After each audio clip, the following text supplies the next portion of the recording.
सीमा सुरक्षा बल की समस्त सीमा चौकियों, मुख्यालय एवं नक्सली क्षेत्रों से देख रहे अधिकारीगण, अधीनस्थ अधिकारीगण एवं बहादुर जवानों, मैं सहायक उपनिरीक्षक रेडियो ऑपरेटर मानसिंह मीणा, सीमा सुरक्षा सीमांत मुख्यालय गांधीनगर गुजरात से विशाख स्टूडियो से आपका हार्दिक अभिनंदन करता हूं। आज की विषय का चर्चा का विषय introduction cyber crime and types, जो आज के ज़माने में बहुत ज़्यादा ये हो रहा है। इस विषय के बारे में जानकारी देने हेतु हमारे साथ बैठे हैं स्टूडियो में श्री बिरल परमार, साइबर एक्सपर्ट, अहमदाबाद। नमस्कार। अब मैं सर से अनुरोध करूंगा कि इस बारे में हमें विस्तार से जानकारी दे। यदि इस कार्यक्रम के दौरान किसी को कोई प्रश्न हो या कोई शंका हो तो स्क्रीन पर दिए हुए नंबर पर कॉल करके अपनी शंका का समाधान कर सकते हैं। Please sir. नमस्कार। आज हम लोग बात करेंगे साइबर क्राइम और टाइप्स ऑफ साइबर क्राइम के बारे में कि साइबर क्राइम क्या है, किस तरीके से होता है और उसे किस तरीके से बचा जाए। तो आज हम लोग डिस्कस करेंगे। पहला जो हमारा टॉपिक है कि what is cyber crime and types of cyber crime.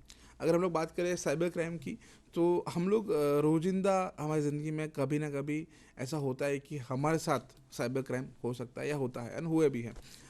शायद आप में से बहुत लोग होंगे जो साइबर क्राइम के विक्टिम बने होंगे एंड ये बहुत ही कॉमन है बिकॉज साइबर क्राइम नो बहुत तेज़ी से बढ़ रहा है एंड लोग उसके विक्टिम रेगुलर बेसिस में बन रहे हैं।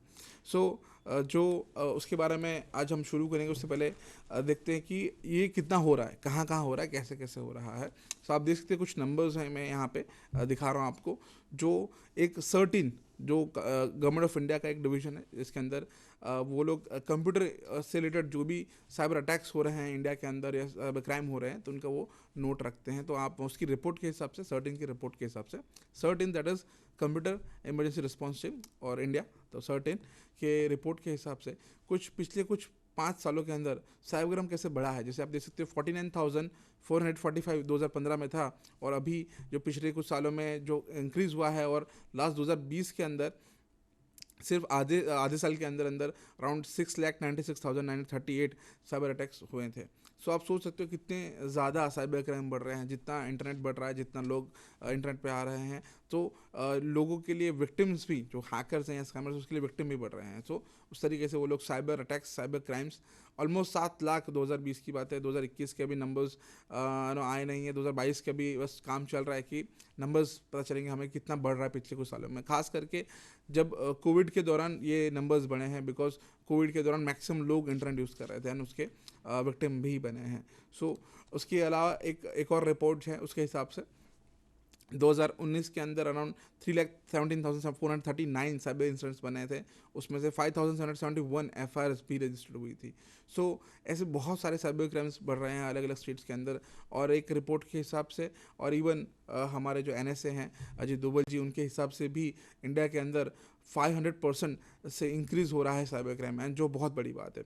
तो 500% से साइबर क्राइम में, साइबर इंसिडेंट या साइबर अटैक्स बढ़ रहे हैं across India, and not just India, हर जगह पे। सो ये नंबर बहुत चौंकाने लगे हैं, और कि आप साइबर क्राइम इतने बढ़ रहे हैं, लोग मैक्सिमम लोग विक्टिम्स बन रहे हैं साइबर क्राइम के। तो कुछ एक और रिपोर्ट्स के हिसाब से अराउंड कुछ 2-3 सालों के अंदर साइबर क्राइम बहुत ज़्यादा बढ़ गया है। खास करके बैंकिंग, डिजिटल बैंकिंग से रिलेटेड बहुत सारे क्राइम्स बढ़े हैं।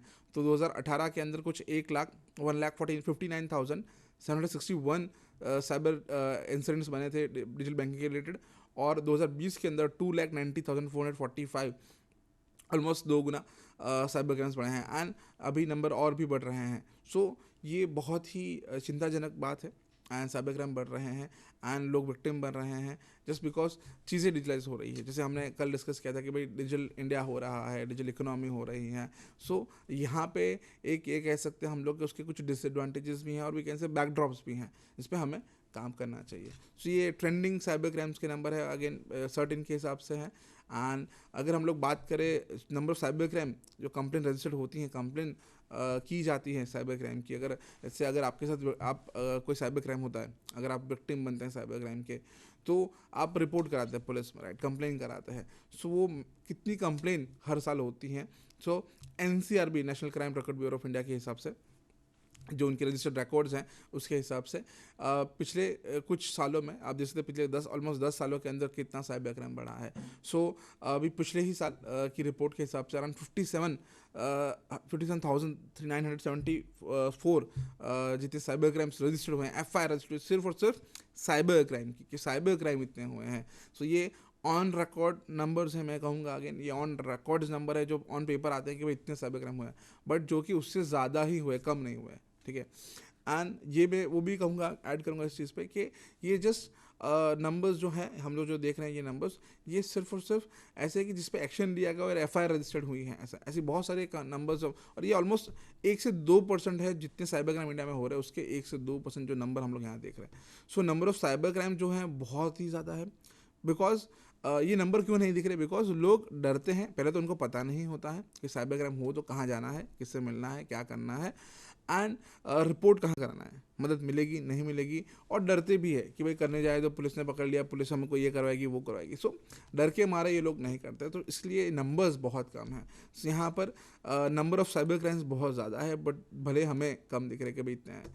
और जो साइबर क्राइम्स हो रहे हैं, मैक्सिमम साइबर क्राइम्स जितने भी हो रहे हैं, सो अब लोगों को वही है कि पता नहीं है करना क्या है ना। बहुत सारे स्टेट्स के अंदर साइबर सेल नहीं है तो वहाँ पे लोगों को रिसोर्सेज नहीं है, उनको पता नहीं है, ट्रेन नहीं है ऑफिसर्स। सो ये एक बहुत बड़ा इशू है, और ये साइबर क्राइम जो है सालों से साल भर सर बढ़ता ही जा रहा है, कम नहीं हो रहा है।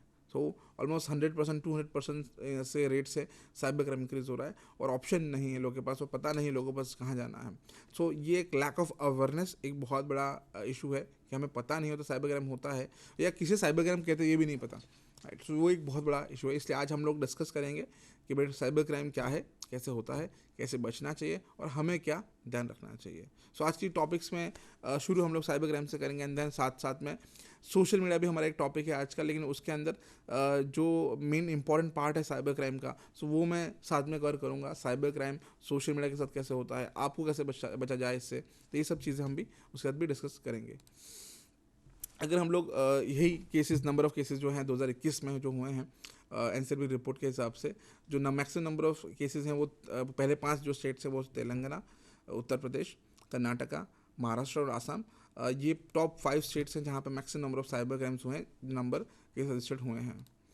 एंड अब ये साइबर क्राइम्स हुए हैं, नंबर ऑफ साइबर क्राइम्स जो रजिस्टर्ड हुए हैं, अब वो करने के लोगों के रीजंस क्या थे, लोग कर क्यों रहे, ये जो भी लोग हैं साइबर क्राइम कर रहे हैं, ये जो फ्रॉडस्टर्स हैं या स्कैमर्स हैं या हैकर्स हैं, सो क्या रीज़न से क्यों करना चाहते हैं ना, क्या उसका मोटिव था बेसिकली, राइट। सो जो maximum number of cyber crime हो रहे हैं उसके अंदर हम देख सकते हैं फ्रॉड्स, मैक्सिमम नंबर जो साइबर क्राइम हो रहे हैं उससे maximum number of cyber crimes वो है फ्रॉड्स के हैं, मतलब साइबर फ्रॉड्स क्या है वो आगे हम डिस्कस करेंगे थोड़ी देर में। बट येस, फ्रॉड्स के बहुत ही केसेस होते हैं, बहुत ज़्यादा केस होते हैं जहाँ पर फाइनेंशियल पार्ट जुड़ा होता है, मतलब ये जो हैकर्स या स्कैमर्स हैं वो कुछ भी करके पैसे निकलवाना चाहते हैं हमारे साथ, एंड छोटी सी गलती, हमारी गलती की वजह से हम लोग विक्टिम बनते हैं साइबर फ्रॉड्स के। तो मैक्सिमम केसेस साइबर फ्रॉड्स के होते हैं। उसके बाद आप देख सकते हैं बहुत सारे केस होते हैं सेक्सुअल एक्सप्लॉयटेशन के। सेक्सुअल एक्सप्लॉयटेशन मतलब लोगों को डरा धमका के ब्लैकमेल करना, उसके पर्सनल फोटोज़ वीडियोज़ को लेके उनको परेशान करना, ये सब केसेस उसमें आते हैं। फिर है कॉजिंग डिसरिप्यूट, नाम खराब करना, लोगों को बदनाम करना, लोगों का रेपुटेशन खराब करना, ऐसे भी बहुत केसेस देखने को मिलते हैं। फिर है पर्सनल रिवेंज, बदला लेने के लिए। सो पहले लिटरली ऐसा होता था कि भाई लोगों को झगड़ा होता था तो नो हम लोग सामने सामने झगड़ा निपटा लेते थे, पर अभी ऐसा है कि भाई ऑनलाइन होता है ये सब चीज़ें। सो वो भी अगर हम डिस्कस करेंगे कुछ केस स्टडीज़ के साथ कि ये क्या है, कैसे होता है, एंड कैसे बचा जाए। पर्सनल रिवेंज के बहुत ही केसेस बढ़ गए हैं, पर्सनल रिवेंज के जो ऑनलाइन होते हैं ये सब केसेस। देन है गुस्से में किया गया कुछ एक्शंस, ऐसे भी केस देखने को मिलते हैं। एक्सटॉर्शन, पैसे निकलवाने के लिए, हमने कल देखा था रैंसम वेयर, राइट। रैंसम क्या है, वो जो हम लोग पैसे होता है, इट्स एक्सटॉर्शन, राइट। हैकर हमसे पैसे निकलवा रहा है, सो इट्स एन एक्सटॉर्शन। तो वैसा ही नॉर्मली भी बहुत से ऐसे केसेस होते हैं एक्सटॉर्शंस के साइबर क्राइम के साथ में। प्रैंक्स, लोग मजाक मस्ती में भी ऐसा कुछ साइबर क्राइम कर देते हैं। कुछ दोस्त होते हैं कॉलेज में या स्कूल के अंदर, उनको पता नहीं होता कि ये सही है गलत है, करना चाहिए नहीं करना चाहिए, और वो गलती से ऐसा कुछ करते हैं, and then it become cyber crime. Sexual exploitation, political motives बहुत सारे हैं, लोग पॉलिटिकल मोटिव्स लोगों के होते हैं कि भाई पॉलिटिकल मोटिव्स मतलब कि पॉलिटिक्स में वो लोग कुछ ना कुछ इन्वॉल्व होते हैं, या फिर किसी को नीचा दिखाने के लिए कोई कंटेंट डालते हैं, या किसी को नीचा बुरा दिखाने के लिए या बदनाम करने के लिए। आपने देखो अगर रिसेंटली ट्विटर की बात करें तो ट्विटर में बहुत रेगुलर बेस में सारे सेलिब्रिटीज़ हैं, सारे पॉलिटिशियंस हैं, कुछ ना कुछ ट्वीट डालते रहते हैं। कल की आई थिंक कल परसों की बात है, कोई एक XYZ पार्टी के पर्सन ने XYZ पार्टी के पर्सन ने एक ट्वीट किया कि भाई ऐसा कुछ है, एंड देन उसको नीचा दिखाने के लिए दूसरी पार्टी के पॉलिटिशियन ने डाला कि भाई ऐसा नहीं, ऐसा है। सो ऐसे पॉलिटिकल मोटिव्स के साथ में भी बहुत छेड़छाड़ लोग करते हैं, लोग पॉलिटिक्स करना चाहते हैं तो कुछ ना कुछ लिखते हैं, कुछ ना कुछ बोलते हैं सोशल मीडिया के थ्रू या अलग अलग इंटरनेट के थ्रू। सो ये सारे के सारे भी साइबर क्राइम गिने जाते हैं।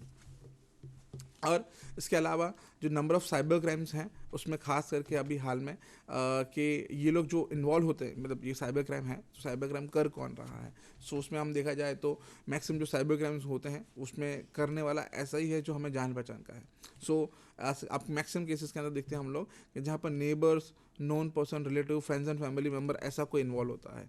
सो इससे पता चलता है कि मतलब ऑब्वियसली आप हो तो आपको कोई जानता पहचानता होगा, वही कुछ आपके साथ बदला लेना चाहेगा, वही आपको बुरा करना चाहेगा, राइट। सो जो जानता ही नहीं है तो वो क्या ही करेगा आपके साथ, राइट। सो वो आपको जानता पहचानता नहीं है, वो आपके साथ फ्रॉड कैसे करे, मतलब जैसे बाकी के साइबर क्राइम जो है वो कैसे करेगा। बाकी जो फ्रॉड्स हैं, जो रेगुलर होते हैं फ्रॉड्स, तो उसके अंदर ऑब्वियसली प्रोफेशनल हैकर्स जो हैं वो करते हैं, जो सिर्फ और सिर्फ पैसा निकलवाना चाहते हैं आपसे, पैसा कुछ भी करे, पैसा निकलवा के एंड आपसे पैसा कमाना चाहते हैं। सो ऐसे जो लोग हैं मोस्टली प्रोफेशनल हैकर्स, स्कैमर्स, ऐसे जो लोग होते हैं जो आपके साथ फ्रॉड्स करना चाहते हैं, पैसे निकलवाना चाहते हैं। तो ऐसे प्रोफेशनल हैकर्स या स्कैमर्स हम उनको कहते हैं। सो वो ये सारे अलग अलग टाइप के फ्रॉड्स जो है करते हैं। मैक्सिमम केसेस के अंदर ये दो ही लोग होते हैं जो आपके जान पहचान वाले या फिर प्रोफेशनल हैकर्स। देन बाकी के बच गए वो है उसमें से कोई कीन स्टूडेंट्स जो स्कूल कॉलेज में है, पैसा कमा देते हैं गलत तरीके से, या फिर गलती से उन्होंने कुछ ऐसा प्रैंक में, मजाक मस्ती में कुछ ना कुछ ऐसा कर दिया और it's become a cyber crime. So ऐसे भी बहुत सारे केसेस देखने को मिलते हैं। फिर है सेक्सुअल फ्रीक्स, बहुत सारे ऐसे लोग हैं जिनको हम लोग ऑनलाइन प्रीडिएटर्स कहते हैं, जिनका काम है कि लोगों को परेशान करना, उनके पर्सनल फ़ोटोज़ वीडियोज़ लेना एंड देन उनके से फेवर लेना। ऐसे भी बहुत सारे लोग हैं जो कुछ ना कुछ ऑनलाइन साइबर क्राइम ये सब करते हैं। वो क्या है ग्रूमिंग्स एंड ऑल, वो भी हम डिस्कस करेंगे आज कि हमें कैसे बचा जाए ऐसे लोगों से एंड कैसे हमारे बच्चों या फैमिली मेम्बर्स को बचा जाए ऐसे इंसिडेंट्स से। Then employ disgruntle employ. So बहुत सारे ऐसे होता है कि बहुत सारे लोग जो IT कंपनी में है या कोई दूसरी कंपनीज के अंदर है एंड देन वो कंपनीज के अंदर काम करने के बाद जब उनको निकाला जाता है या छोड़ दिया जाता है कि भाई आपको हम ले ऑफ कर रहे हैं, आज से आप कल से मत आना, तो वो गुस्से में बदला लेने के लिए कंपनी का सारा डेटा वो चोरी कर लेते हैं एंड देन बाद में बाहर जाके मार्केट में डेटा बेच देते हैं। सो ऐसे डिसग्रंटल एम्प्लॉय मतलब नाराज एम्प्लॉय, ऐसे भी लोग होते हैं जो साइबर क्राइम के अंदर साइबर क्राइम एक्चुअली करते हैं, राइट, बदला लेने के लिए या गुस्से में या कुछ अलग अलग तरीके से। तो ऐसे भी बहुत सारे लोग हमको देखने को मिलते हैं जो साइबर क्राइम्स करते हैं, और कोई भी इंसान साइबर क्राइम कर सकता है। जब हम लोग साइबर क्राइम की बात करते हैं तो साइबर क्राइम एक्चुअली है क्या, राइट। मैं कब से थोड़ी देर से बोल रहा हूँ 5-10-15 मिनट से कि भाई साइबर क्राइम। तो हम किस चीज़ को कहेंगे कि ये साइबर क्राइम है, तो कैसे हम कहेंगे कि ये जो हुआ है ये नॉर्मल क्राइम नहीं है, इट्स साइबर क्राइम, तो how we can say that. तो अगर मैं एकदम लेमन लैंग्वेज में, एकदम नॉर्मल भाषा में कहूँ, सो अगर कोई भी टाइप का क्राइम जो हुआ है वो क्राइम अगर ऑनलाइन या फिर इलेक्ट्रॉनिक मीडियम संसाधनों के साथ हुआ है, जैसे कि अगर कोई साइबर क्राइम हुआ है जिसमें फ़ोन का इस्तेमाल हुआ है, तो जिससे इलेक्ट्रॉनिक मीडियम या फिर इंटरनेट का इस्तेमाल हुआ है या इलेक्ट्रॉनिक डिवाइसेस का यूज़ हुआ है या इलेक्ट्रॉनिक मीडियम का यूज़ हुआ है ना, चाहे वो इंटरनेट हो सकता है, फ़ोन हो सकता है, ईमेल हो सकता है, ये सारे। तो उसके अंदर भी या तो उसका इस्तेमाल हुआ है एज अ टूल या फिर वो as a victim, as a target basically. जैसे कि अगर मैं आपको फ़ोन कर रहा हूँ, राइट, मैं आपको फ़ोन करके धमका रहा हूँ फ़ोन पे, नॉर्मल कॉल, व्हाट्सअप कॉल नहीं, नॉर्मल कॉल करके मैं आपको धमका रहा हूँ। सो ये हो सकता है साइबर क्राइम हम लोग गिन सकते हैं उसको, बिकॉज मैंने फ़ोन यूज़ किया है, इलेक्ट्रॉनिक मीडियम का इस्तेमाल किया है आपको और आपको धमकाने के लिए। So it can be an cyber crime as well. अब एज अ टूल, मैंने एज अ टूल यूज़ किया फ़ोन को, तो it can be cyber crime. और एज अ विक्टिम, आप एज अ टारगेट जो है, तो आपके फ़ोन में मैंने फ़ोन किया था, तो वो भी एक साइबर क्राइम है। मतलब एज अ टूल और एज अ टारगेट दोनों होना चाहिए। होना चाहिए ज़रूरी नहीं है, बट या कोई भी एक चलेगा, या तो टूल एज अ टारगेट हम लोग कोई भी इलेक्ट्रॉनिक डिवाइस इलेक्ट्रॉनिक मीडियम का इस्तेमाल करते हैं, so it can be called as an cyber crime. So कोई भी टाइप का क्राइम है जो इलेक्ट्रॉनिक डिवाइसेस, इलेक्ट्रॉनिक मीडियम का इस्तेमाल करके होता है, सो उसको हम लोग कह सकते हैं इट्स अ साइबर क्राइम। जैसे कि एग्जांपल, आपका डेटा चोरी होना, जैसे कि लेट्स से सिर्फ और सिर्फ आपका जो फ़ोन है उसमें से डेटा चोरी हुआ है, ठीक है। तो हम लोग कोई फ़ोन नहीं हुआ, कुछ नहीं हुआ, कोई कॉल नहीं आया, कुछ नहीं आया, बट आपका जो फ़ोन है उसमें डेटा चोरी हुआ है, तो यहाँ पे आपका फ़ोन एक टारगेट है, right. So obviously electronic device है तो इट्स अ टारगेट, सो उसको भी हम लोग साइबर क्राइम कह सकते हैं। या जैसे मैंने एग्जांपल दिया, फ़ोन यूज़ करके हम किसी को ईमेल करते, लेट्स से मैं आपको ईमेल करके धमका रहा हूँ कि भाई इतना पैसा दे दो वरना मैं आपका डेटा चोरी कर लूँगा, ऐसा कुछ भी, राइट। सो ये भी एक साइबर क्राइम हुआ है, ठीक है। तो ऐसे अलग अलग टाइप के साइबर क्राइम्स हैं जो हो सकते हैं, वो किसी तरीके से हो सकते हैं, ज़रूर नहीं फ़ोन और लैपटॉप हो, और भी बहुत सारे अलग अलग तरीके हैं जिससे हम लोग ये टाइप के साइबर क्राइम जो है वो हो सकते हैं। नाउ अब ये विस्तार से देखते हैं, हर एक बहुत सा टाइप के साइबर क्राइम है आज हम डिस्कस करने वाले, अलग अलग तरीके से आपको समझाना मैं चाहता हूँ कि भाई इस तरीके से अलग अलग तरीके से साइबर क्राइम होते हैं। अगर आपके साथ हो तो आपको ध्यान रखना, आपको पता होना चाहिए पहली बात तो कि भाई इसे साइबर क्राइम कहते हैं, और जो हमारे साथ हुआ है इसे साइबर क्राइम, और हमें इस पर तुरंत एक्शन लेना चाहिए, और बचना है तो कैसे बचना चाहिए ताकि ना हो हमारे साथ ये साइबर क्राइम। सो पहला है हैकिंग, एंड कोई भी टाइप का हैकिंग जो है, जैसे आपने कल बात किए थे, कल बहुत सारे टॉपिक्स हमने डिस्कस किए, राइट। सो उसमें हमने हैकिंग की बहुत सारे इंसिडेंट्स शेयर किए कि भाई इस अलग अलग टाइप से हैकिंग होती है, राइट। सो कोई भी टाइप का हैकिंग होता है, सो वो एक्चुअली एक साइबर क्राइम है। So under section 66 IT act, उसके अंडर में हम लोग कंप्लेन कर सकते हैं, एंड पुलिस पे तुरंत एक्शन लेगी और उस पर काम करेगी, इन्वेस्टिगेशन करेगी। फिर है डॉस अटैक। सो आज हम लोग डिस्कस करने वाले हैं कि भाई डॉस अटैक क्या है, कैसे होता है, किस तरीके से होता है, और किस तरीके से बचा जाए। So DoS that is denial of service attack, वो भी एक साइबर क्राइम है। Spreading virus and malware, so हमने वो कल डिस्कस किया था कि भाई वायरस क्या है, मेलवेयर क्या है, कैसे काम करता है, राइट, किस तरीके से हमारे सिस्टम में आता है या कैसे इन्फेक्ट होता है। तो ये सारे जितने भी हैं टाइप्स को मेलवेयर्स है ना, जितने भी virus, bomb, trojan, key loggers, root kits, exploit kits, सब कुछ जो हमने कल डिस्कस किए थे, ये सारे के सारे हम उसको कह सकते हैं मेलवेयर है, ठीक है। अगर आप किसी के सिस्टम के अंदर, जैसे कि आप आपने मेलवेयर बनाया, ठीक है, तो आप अगर आपके दोस्त के सिस्टम के अंदर या किसी फ्रेंड के या किसी भी अननोन पर्सन के सिस्टम के अंदर अगर आप मेलवेयर इंसर्ट करते हैं, आप डालते हैं, तो एक्चुअली वो एक साइबर क्राइम हुआ। तो वो सामने वाले को पता चला कि भाई आपने ये किया है, तो वो चाहे तो आपके ऊपर कंप्लेन कर सकता है। सो वो एक साइबर क्राइम है। सिमिलरली जैसे कि आपने कल रैंसमवेयर की बात की, राइट। सो रैंसमवेयर आपके सिस्टम में आ गया, आपके सिस्टम का सारा डेटा डिलीट कर दिया या मॉडिफाई कर दिया, राइट। सो आपके सिस्टम में ये मेलवेयर पेनिट्रेट हुआ है, तो आप चाहो तो आप कंप्लेन कर सकते हो पुलिस में कि भाई हमारे सिस्टम में किसी ने ये मेलवेयर इंसर्ट किया है या सिस्टम हैक किया है। तो हैकिंग जो ऑब्वियसली जो भी बंदा पकड़ा गया, लेट्स से ऑब्वियसली पुलिस उसको पहले तो इन्वेस्टिगेट करेगी, आपको लैपटॉप को उसको फॉरेंसिस करेगी, लैपटॉप या फ़ोन जो भी है उसको बाद फॉरेंसिस करेगी, एविडेंस निकालेगी, उसको ट्रैक करेगी, इन्वेस्टिगेट करेगी, एंड देन पुलिस उसको सामने वाले को जो भी क्रिमिनल है या साइबर क्रिमिनल है बेसिकली, सो उसको वो पकड़ेंगे, तो उसके ऊपर ये कंप्लेन फाइल करेंगे हम लोग, FIR फाइल करेंगे, तो उसमें ये सारे सेक्शंस लगेंगे हम लोग, जिसमें स्प्रेडिंग वायरस एंड मेलवेयर उसके अंदर अगेन सेक्शन 66 के अंडर में बहुत सारे सेक्शंस है, वो भी हम कुछ शायद आज नहीं तो कल हम लोग बेसिकली डिस्कस करेंगे कि कौन कौन से सेक्शंस हैं और किस तरीके से हम लोग ये लॉ का इस्तेमाल कर सकते हैं।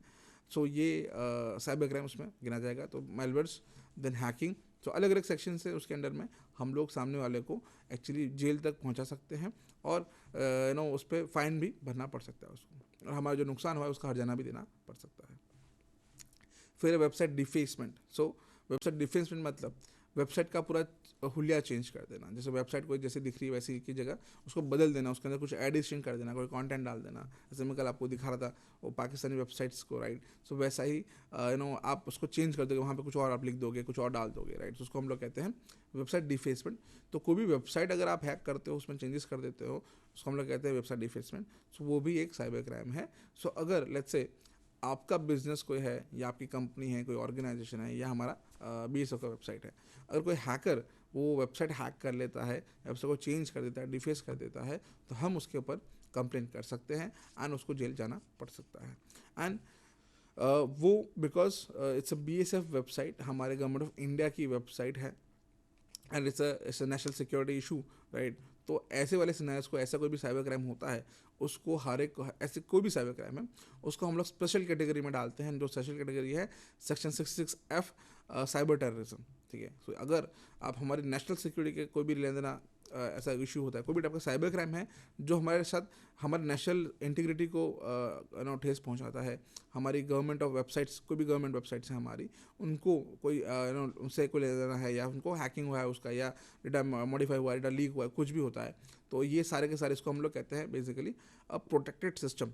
सो गवर्नमेंट ऑफ इंडिया की कोई भी वेबसाइट्स हो, कोई भी सर्वर हो, कोई भी नेटवर्क हो, या इवन हमारे जो ये BSF या डिफेंस की कोई वेबसाइट्स हो, इन सबको हम लोग कहते हैं प्रोटेक्टेड सिस्टम। ये एक अलग सेक्शन दिया गया, एक रूल है, सो उसके अंडर में ये गिना जाता है।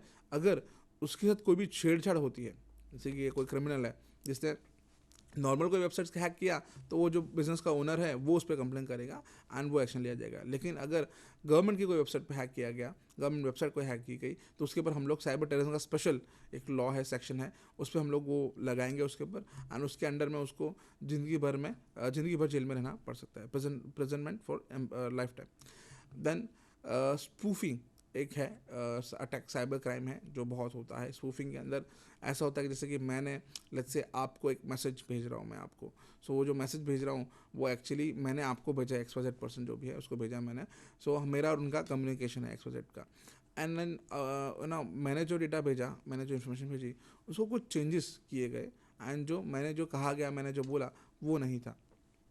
सो बेसिकली वो इन्फॉर्मेशन चेंज हो गई, राइट। सो वो ABC पर्सन ने ये सब किया, तो इसने ये जो किया उसको हम लोग कहते हैं स्पूफिंग अटैक। सो ये जो स्पूफिंग क्या है, so it is also a cyber crime. So कोई भी टाइप का स्पूफिंग अगर होता है, अगर हम कम्युनिकेशन कर रहे हैं कहीं भी, फ़ोन में, ऑनलाइन, कहीं पर भी, so it's a cyber crime. So ये भी एक साइबर क्राइम है। Then types of cyber crime, बाकी के और भी बहुत सारे टाइप्स हैं। देन स्कीमिंग एक बहुत फेमस साइबर क्राइम है, बहुत नॉर्मल है, बहुत हर किसी के साथ होता है, जहाँ पे आपका कार्ड स्विम इन्फॉर्मेशन स्कीमिंग किया जाता है, कॉपी पेस्ट किया जाता है, या स्कीम आपको दिया जाता है। इससे अलग अलग टाइप के स्कीमिंग्स हैं। देन है फार्मिंग या click frauds. So fake links mostly होती हैं, जहाँ पर आपके वेबसाइट पे कहीं गए हैं एंड आपको कुछ भी अलग अलग टाइप के ऑफर्स देके आपको ललचाया जाता है कि भाई यहाँ पे क्लिक करो। जैसे कि आपके वेबसाइट पे गए, वहाँ पे आपको दिखा रहा है कि ये यहाँ एक ऑफ़र है, ठीक है, तो ऑफ़र में लिखा आएगा कि भाई यहाँ पे कितने आईफोन, वहाँ पे एक आईफोन घूम रहे होंगे, वो एक ऐड जैसा होगा, उसमें आईफोन्स घूम रहे होंगे, बोलेंगे यहाँ पे कितने आईफोन है सब गिन के बताओ और लिखो नीचे और एंटर करो, हम आपको एक आईफोन गिफ्ट देंगे। सो ऐसा एक it's a click frauds basically. फिर वहाँ पे क्लिक करोगे तो एक और पेज पे जाएगा, फिर उस पर कोई टास्क होगा, उस पर क्लिक करोगे तो नेक्स्ट पेज पे जाएगा। ऐसा करते करते आप 100 पेज पे लाओगे, कुछ नहीं मिलेगा आपको।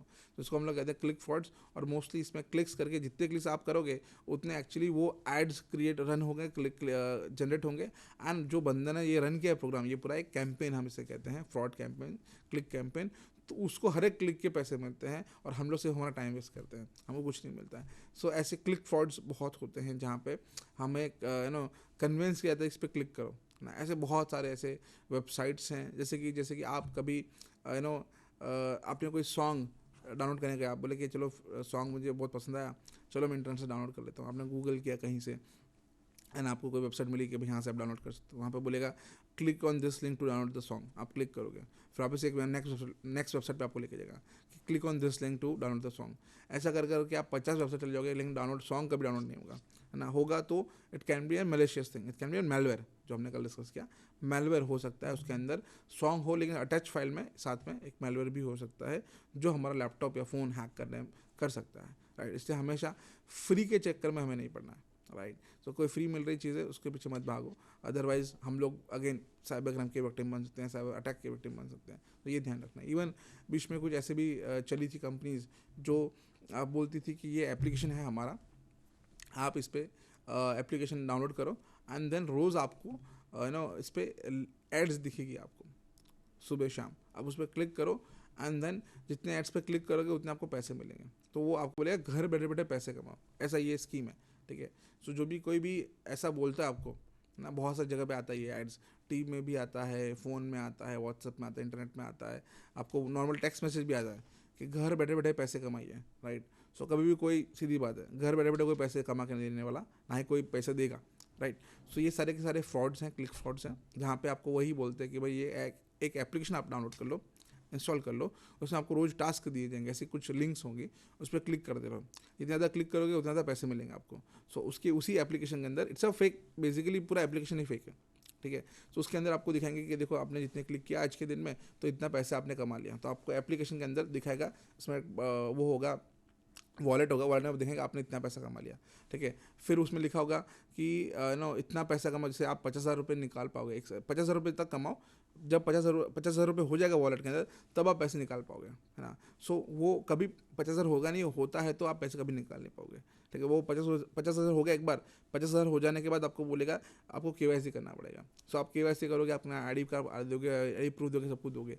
So again same scenario, Google पे में आपको एक रिक्वेस्ट वो डालेंगे कि गूगल पे से आप पेमेंट ले सकते हो अपने अकाउंट में। सो उसमें क्या होगा, 50,000 आपने मेहनत किया, 50,000 रुपये कमाए, ठीक है। अब आप जा रहे हो पेमेंट लेने, अब जब पेमेंट लेने जाते हो तब आपको बोलेगा ये QR कोड स्कैन करो, आपको पैसे मिल जाएंगे, ठीक है। जैसे आप QR कोड स्कैन करोगे और पैसे आप एंटर करोगे पिन, आप पैसे आने की जगह पैसे चले गए, तो 50,000 जो आपको मिलने चाहिए थे उसके जगह पे आपके अकाउंट से 50,000 चोरी हो गए। सो ऐसे बहुत ही फ्रॉड होते हैं, ये सब क्लिक फ्रॉड्स हैं, फेक एप्लीकेशन है सब।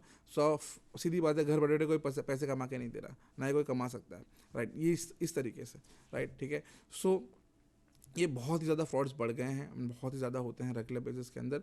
सो ऐसा कोई भी ऑफर मिलता है आपको कि आप सोच रहे हो कि साइड में फ्री होता हूँ मैं, चलो कुछ ना कुछ ऐसा कर सकते हैं, पैसा कमा सकते हैं, अलग से हमारा खर्चा निकलेगा, बट ऐसा कभी नहीं होता। ये सारे फ्रॉड्स हैं, फ्रॉड से बच के हमें रहना है, इससे बहुत ही लोग विक्टिम बनते हैं। ये सब रेगुलर फ्रॉड्स जो होते रहते हैं। सो क्लिक फ्रॉड्स, ये क्लिक एप्लीकेशन है, तो ऐसे बहुत सारे लोग यूज़ करते थे। तो आपको ध्यान रखना है कि ऐसा कोई भी लालच दे कि भाई कुछ नहीं करना है आपको, सिर्फ इतना क्लिक करो, लिंक पे क्लिक करो और पैसा कमा सकते हो, बाद में आप अकाउंट में पैसा ट्रांसफ़र कर सकते हो, ऐसा कभी नहीं होने वाला। एंड मैंने देखा ये सब लिटरली ऐसा होता है, बिल्कुल कभी नहीं होने वाला। उसमें भी ऊपर से फिर MLM स्कीम होती है, मल्टी लेवल मार्केटिंग। अब इसमें ऐसा होता है कि आपने ये एप्लीकेशन इंस्टॉल किया है, अब आप 2 लोगों को और बनाओ, साथ में आपके साथ टीम में ज्वाइन करो, तो इनको जो पैसे कमा रहे हो उसमें से आप थोड़ा और पैसे कमा सकते हो, ठीक है। तो ये सब अगेन कोई भी मल्टी लेवल मार्केटिंग हो, वो सब कुछ फ्रॉड्स हैं, कभी भी उनके चक्कर में मत पड़ना। वो हमको सिर्फ लालच ही दे रहे, पैसा एक्स्ट्रा कमाएंगे, पैसा आप बिना कुछ करे पैसा मिलने वाला है। अगेन यहाँ पे भी सेम सिनेरियो है MLM के अंदर कि आपने 2 लोगों को आपके अंडर में काम करने बिठा दिया, वो 2 लोग काम करेंगे और आपको कुछ नहीं करना और आप में से उसमें से पैसा मिलेगा। सो ऐसा कभी नहीं होता है, इट्स अ फ्रॉड। सो उसमें पैसे भरने पड़ते हैं, ये 5-7 हज़ार रुपये इनिशियली आपको भरने पड़ेंगे, एंड देन आप 2 लोगों को और बनाओ, आपके अंडर में टीम में ऐड करो, एंड देन उसके जो 5-5 हज़ार रुपये वो भर रहे हैं तो उसमें से भी आपको पैसा मिलेगा। तो जितना मेहनत वो कर रहे हैं, जितना पैसा वो कमाएंगे आगे, उनके अंडर में दो, उनके अंडर में दो, तो ऐसा कर करके बहुत सारे लोग आ सकते हैं। तो एक दिन में आप कुछ नहीं किए, घर बैठे बैठे आप है ना 1 करोड़ कमा सकते हो 5 साल के बाद। सो आप 5 साल कभी नहीं आने वाला ऐसा फ्रॉड। कभी भी कोई भी टाइप का MLM जो होता है, मल्टी लेवल मार्केटिंग स्कीम होता है, इसके अंदर एक के नीचे दो, एक के नीचे दो, ऐसा ये पूरा का पूरा फ्रॉड है। कभी भी कोई भी टाइप का बिजनेस क्यों ना हो, कोई भी क्यों ना हो, कितना रेपुटेशन क्यों ना हो, कितना बड़ा नाम क्यों ना हो, टीम में क्यों ना ऐड आता हो, ये सारे के सारे फ्रॉड्स हैं, इसमें कभी नहीं पड़ना है हमें, ठीक है। फिर spamming. So spamming again it's a very common type of cyber crime. आपको बहुत सारे मेल्स आते होंगे कि भाई जैसे कि प्रॉपर्टी, जैसे कि अभी रेगुलर मुझे बहुत आता है ये, आई डोंट नो कहाँ से उनको मेरा ईमेल एड्रेस मिला, कि आपको मेल आएगा, इसमें स्पैम मेल आएगा कि भाई यहाँ पे बहुत अच्छी प्रॉपर्टी है, सस्ते में पड़ रही है, ठीक है। तो ये अनवांटेड मेल्स, हमने कभी नाम नहीं दिया, नंबर नहीं दिया कहीं पे, हमको फ़ोन भी बहुत आते हैं, ये सारे स्पैम कॉल्स हैं, राइट। जैसे कि रोज़ आपको एक दिन में या हफ्ते में 1-2 बार ऐसे कॉल आता होगा कि क्या आप स्टॉक मार्केट में इन्वेस्ट करते हैं, क्या आपको अपने पैसे डबल करने हैं, हमारी कंपनी करके देगी आपको, ठीक है। ये स्पैम कॉल्स हैं, ये बहुत ज़्यादा स्पैम कॉल्स बढ़ गए हैं आजकल। हर चीज़ के स्पैम कॉल आ रहे हैं अभी कि भाई आपको इनकम डबल करनी है, इन्वेस्टमेंट करना है स्टॉक मार्केट के अंदर, इट्स स्पैम कॉल। फिर ऐसे भी आते हैं कि क्या आपके पास गाड़ी है, आपको वो बेचनी है, स्पैम कॉल्स। ऐसे बहुत स्पैम कॉल्स आते हैं, ऐसे बहुत सारे ईमेल्स आते हैं, ये सारे के सारे स्पैम्स हैं। सो ये सारे अगर हम लोग रिपोर्ट करना चाहो तो आप रिपोर्ट कर सकते हो और इसको रोक सकते हो। So spamming is an cyber crime. तो बहुत रेगुलर बेसिस के अंदर ये स्पैम्स आते हैं मेल, आप चाहो तो उसको बंद कर सकते हो, कैसे करोगे वो बताऊंगा मैं आज आपको। फिर है social engineering. So social engineering against type of cyber crime, it's a common type of cyber crime, जहाँ पे आपके साथ आपको बहला फुसला के, आपको मना के कुछ ना कुछ आपसे निकलवाना चाहते हैं। वो भी आज हम लोग डिस्कस करेंगे, सोशल इंजीनियरिंग क्या है, कैसे होता है। बहुत सारे टाइप की सोशल इंजीनियरिंग है, वो भी आज हम लोग डिस्कस करने वाले हैं। Fishing and wishing. So fishing and wishing वो भी एक टाइप ऑफ सोशल इंजीनियरिंग है, एंड वो कैसे होता है वो भी आज हम लोग देखेंगे। फिशिंग क्या है, विशिंग क्या है, किस तरीके से हम लोग कर सकते हैं, वो हम लोग आज डिस्कस करने वाले। तो मैं आगे विस्तार से आपको उसमें बताऊंगा। पासवर्ड क्रैकिंग हमने कल देखा कि पासवर्ड कैसे क्रिएट करना चाहिए, अच्छा क्रिएट करना चाहिए, और कैसे किस तरीके से क्रैक हो सकता है। सो अगर लेट्स से मैं आपका फ़ोन जो है उसका लमसम आपका अगेन डेट ऑफ बर्थ है ना, आपका एनिवर्सरी डेट है, तो यही कुछ गिने चुने आपके जो फ़ोन के है, फ़ोन जैसे लेट्स से आपका फ़ोन है ना, ज़्यादा दूर नहीं जाता मैं, आपका फ़ोन है जो आप रेगुलर यूज़ करते हो, 4 डिजिट पिन आप डालते हो या 6 डिजिट पिन डालते हो, है ना, तो वो 6 डिजिट पिन मैक्सिमम कौन सा हो सकता है, ठीक है। तो वो मैं ढूंढने का ट्राई करूंगा, तो मुझे थोड़ी देर में मिल जाएगा। आपका डेट ऑफ बर्थ है, आपकी वाइफ का, आपकी वाइफ का डेट ऑफ बर्थ है, या फिर आपका एनिवर्सरी डेट है, राइट। ऐसा कुछ ना कुछ इंपॉर्टेंट डेट्स जो आपके काम आ सकती है, वही आपका पिन होगा, ज़्यादा कुछ और होगा नहीं, राइट। सो ये जो है पिन्स हैं, तो आराम से मैं निकाल सकता हूँ और वो मैं क्रैक कर सकता हूँ। तो अभी ये जो पासवर्ड क्रैकिंग है, चाहे वो आपका फ़ोन हो, जैसे कि आपको पता नहीं है और आपके आजू बाजू में किसी ने अपने ऐसे रख के चले गए कहीं पर भी, राइट, चार्जिंग में कहीं पे, ऑफिस में हो या घर पे हो, कहीं बाहर हो, राइट। सो अगर कोई आपसे बिना पूछे आपका फ़ोन उठाता है और उसमें पासवर्ड जो है आपका वो क्रैक कर लेता है, सो अगर आप चाहो तो उस पर एक्चुअली कंप्लेन कर सकते हो, ठीक है। So password cracking is a cyber crime. So अगर कोई ऐसा करता है आपके साथ, आपका चाहे फ़ोन का पासवर्ड हो, बैंक अकाउंट का पासवर्ड हो, या आपका वेबसाइट का पासवर्ड हो, कोई भी आपका पासवर्ड हो, पासवर्ड क्रैकिंग कोई अगर करता है तो इट्स साइबर क्राइम। तो ऑब्वियसली आप घर पे हो और आप नहाने गए हो और आपकी वाइफ आपका फ़ोन लेती है और वो आपका पासवर्ड थोड़ा जानती है, वो हैक करके, मतलब बेसिकली पासवर्ड डाल के आपका फ़ोन एक्सेस कर लेती है, तो वो पासवर्ड क्रैकिंग हुआ, बट हम उस पर साइबर क्राइम नहीं कर सकते, ठीक है। सो ऐसा कोई भी हो सकता है, आपका बच्चा हो या कोई भी। सो इट्स एक्चुअली देखा जाए तो ये तो घर के लोग हैं, इसमें कोई इशू नहीं, बट अगर ऐसा होता है so it's a cyber crime.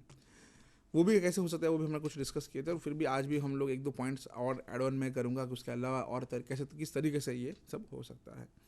फिर है स्कैम। सो बहुत टाइप के स्कैम्स आजकल चलते हैं, बहुत अलग अलग तरीके के स्कैम्स चलते हैं। उसमें से खास करके एक आता है लॉटरी स्कैम। सो आपको एक मेल आ सकता है या कॉल आ सकता है कि भाई आपकी लॉटरी लगी है। खास करके मेल बहुत आता है कि हम XYZ कंपनी से हैं, आउट ऑफ इंडिया से, खास करके हम XYZ कंट्री से हैं, USA, UK, ऑस्ट्रेलिया, कहीं से, है ना। हमारा एक लॉटरी चलता है हर साल, तो उसमें से 1 करोड़ का लॉटरी है, उसमें से आपका इस बार नंबर लगा है और हम आपको 1 करोड़ रुपए भेजना चाहते हैं, ठीक है। सो ये आपको हम पैसे देना चाहते हैं, प्लीज़ अपना डिटेल्स, अकाउंट डिटेल्स शेयर कीजिए, हम आपको पैसे भेजेंगे। सो ये सारे सारे के लॉटरी स्कैम्स हैं। आपको बताएंगे आपको लॉटरी लगी है 1 करोड़ रुपए की, तो 1 करोड़ रुपए कोई कभी भी आपको कभी देने नहीं वाला, राइट, बिना कुछ किए। इवन आपने लॉटरी में पार्टिसिपेट, मेन तो है लॉटरी में पार्टिसिपेट नहीं किया, फिर भी लॉटरी लगी आपकी, राइट। सो वो तो होने नहीं वाला, ठीक है। सो इसलिए ऐसे कोई भी आते हैं, मेल्स आते हैं आपको या कॉल आते हैं कि आपकी लॉटरी लगी है, सो उसमें कभी ध्यान नहीं देना है। It's an can be fake thing. So fake ही होता है मोस्टली। इंडिया के अंदर एक्चुअली लॉटरी लॉ है, एक लॉटरी एक्ट है। सो कोई भी आपका लॉटरी इंडिया के अंदर एक्चुअली बैन है, ठीक है। सो कुछ कुछ स्टेट्स के अंदर, आई थिंक केरला, कुछ स्टेट्स के अंदर उन लोगों ने even state government run lottery है, तो वो एक अलग चीज़ है। लेकिन इंडिया के अंदर कोई और प्राइवेट कोई चला रहा है लॉटरी, तो it's a fake thing, it's a fraud thing. अगर कोई चला रहा तो इट्स अ फ्रॉड, एंड आप चाहो तो उस पर कंप्लेन कर सकते हो। सीधी बात है कि पैसे आपको 10 रुपये दे के आपको 1 करोड़ रुपए मिले, ऐसा पॉसिबल नहीं है, राइट। 10 रुपये की लॉटरी की टिकट लेके ऐसा पॉसिबल नहीं है। सो ये बहुत इंडिया के अंदर खास करके मैं कह रहा हूँ, it's a illegal thing, it's a band thing, it's a fraud, right. हाँ, बाकी बहुत सारी कंट्री के अंदर, US के अंदर, कनाडा है, ऑस्ट्रेलिया है, और बहुत सारे UK में लॉटरी चलती है, वो लोग रन करते हैं, they have another schemes and all, but yes, but in India lottery is a scam, it's a fraud. अगर कोई करता है तो उसमें नहीं पड़ना है, हमें ध्यान रखना है कि हम लोग इसमें विक्टिम न बने लॉटरी के। बहुत रेगुलर होता है ये। फिर है चैरिटी।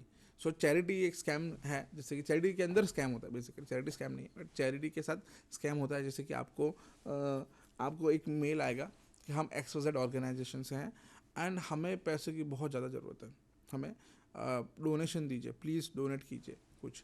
सो ये भी एक बहुत बड़ा स्कैम है, जहाँ पर आपको कन्विंस किया जाता है, आपका जो नॉर्मल ह्यूमन भावनाएं हैं कि भाई हमको कोई गलत हो रहा है तो हमें बुरा लगता है, राइट।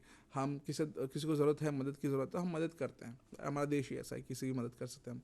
सो वो जो हमारा ह्यूमन नेचर है, उसको भावनाओं के साथ छेड़छाड़ किया जाता है यहाँ पर, ये स्कैम के अंदर, जहाँ पर आपको आपकी जो भावना है, दयामय भावना है, वो निकालते हैं ये लोग, के बोलते हैं कि भाई हम ये कंट्री में हैं, हमारे पास खाने के पैसे नहीं हैं, बाढ़ आ गया है, ऐसा ऐसा नुकसान हुआ है, हम हमारे पास पैसे की बहुत ज़्यादा ज़रूरत है, प्लीज़ कुछ डोनेशन कीजिए। ऐसा मेल आता है ना। सो मेल आता है आपको, तो उसके अंदर जो नंबर्स दिए होते हैं, कॉन्टेक्ट डिटेल्स दी होती है, बैंक अकाउंट डिटेल्स दी होती है, ये सारे के सारे एक्चुअली ये सब फ्रॉड्स हो रहे होते हैं। ऐसा एक्चुअली वहाँ नहीं होता है, पैसे भेजोगे कभी कहीं पहुँचेंगे नहीं पैसे। It's a scam, it's a fraud. So ये लोग अगेन जो लेटेस्ट न्यूज़ मार्केट में चल रही थी उसका फ़ायदा ये लोग उठाते हैं। जैसे एग्जाम्पल कि भाई बीच में कुछ आई थिंक 5-6 महीने पहले पाकिस्तान के अंदर बाढ़ आ गई थी, बहुत लोग नुकसान में थे, बहुत लोग इफेक्ट हुए थे इससे, एंड बहुत बहुत तकलीफ में थे।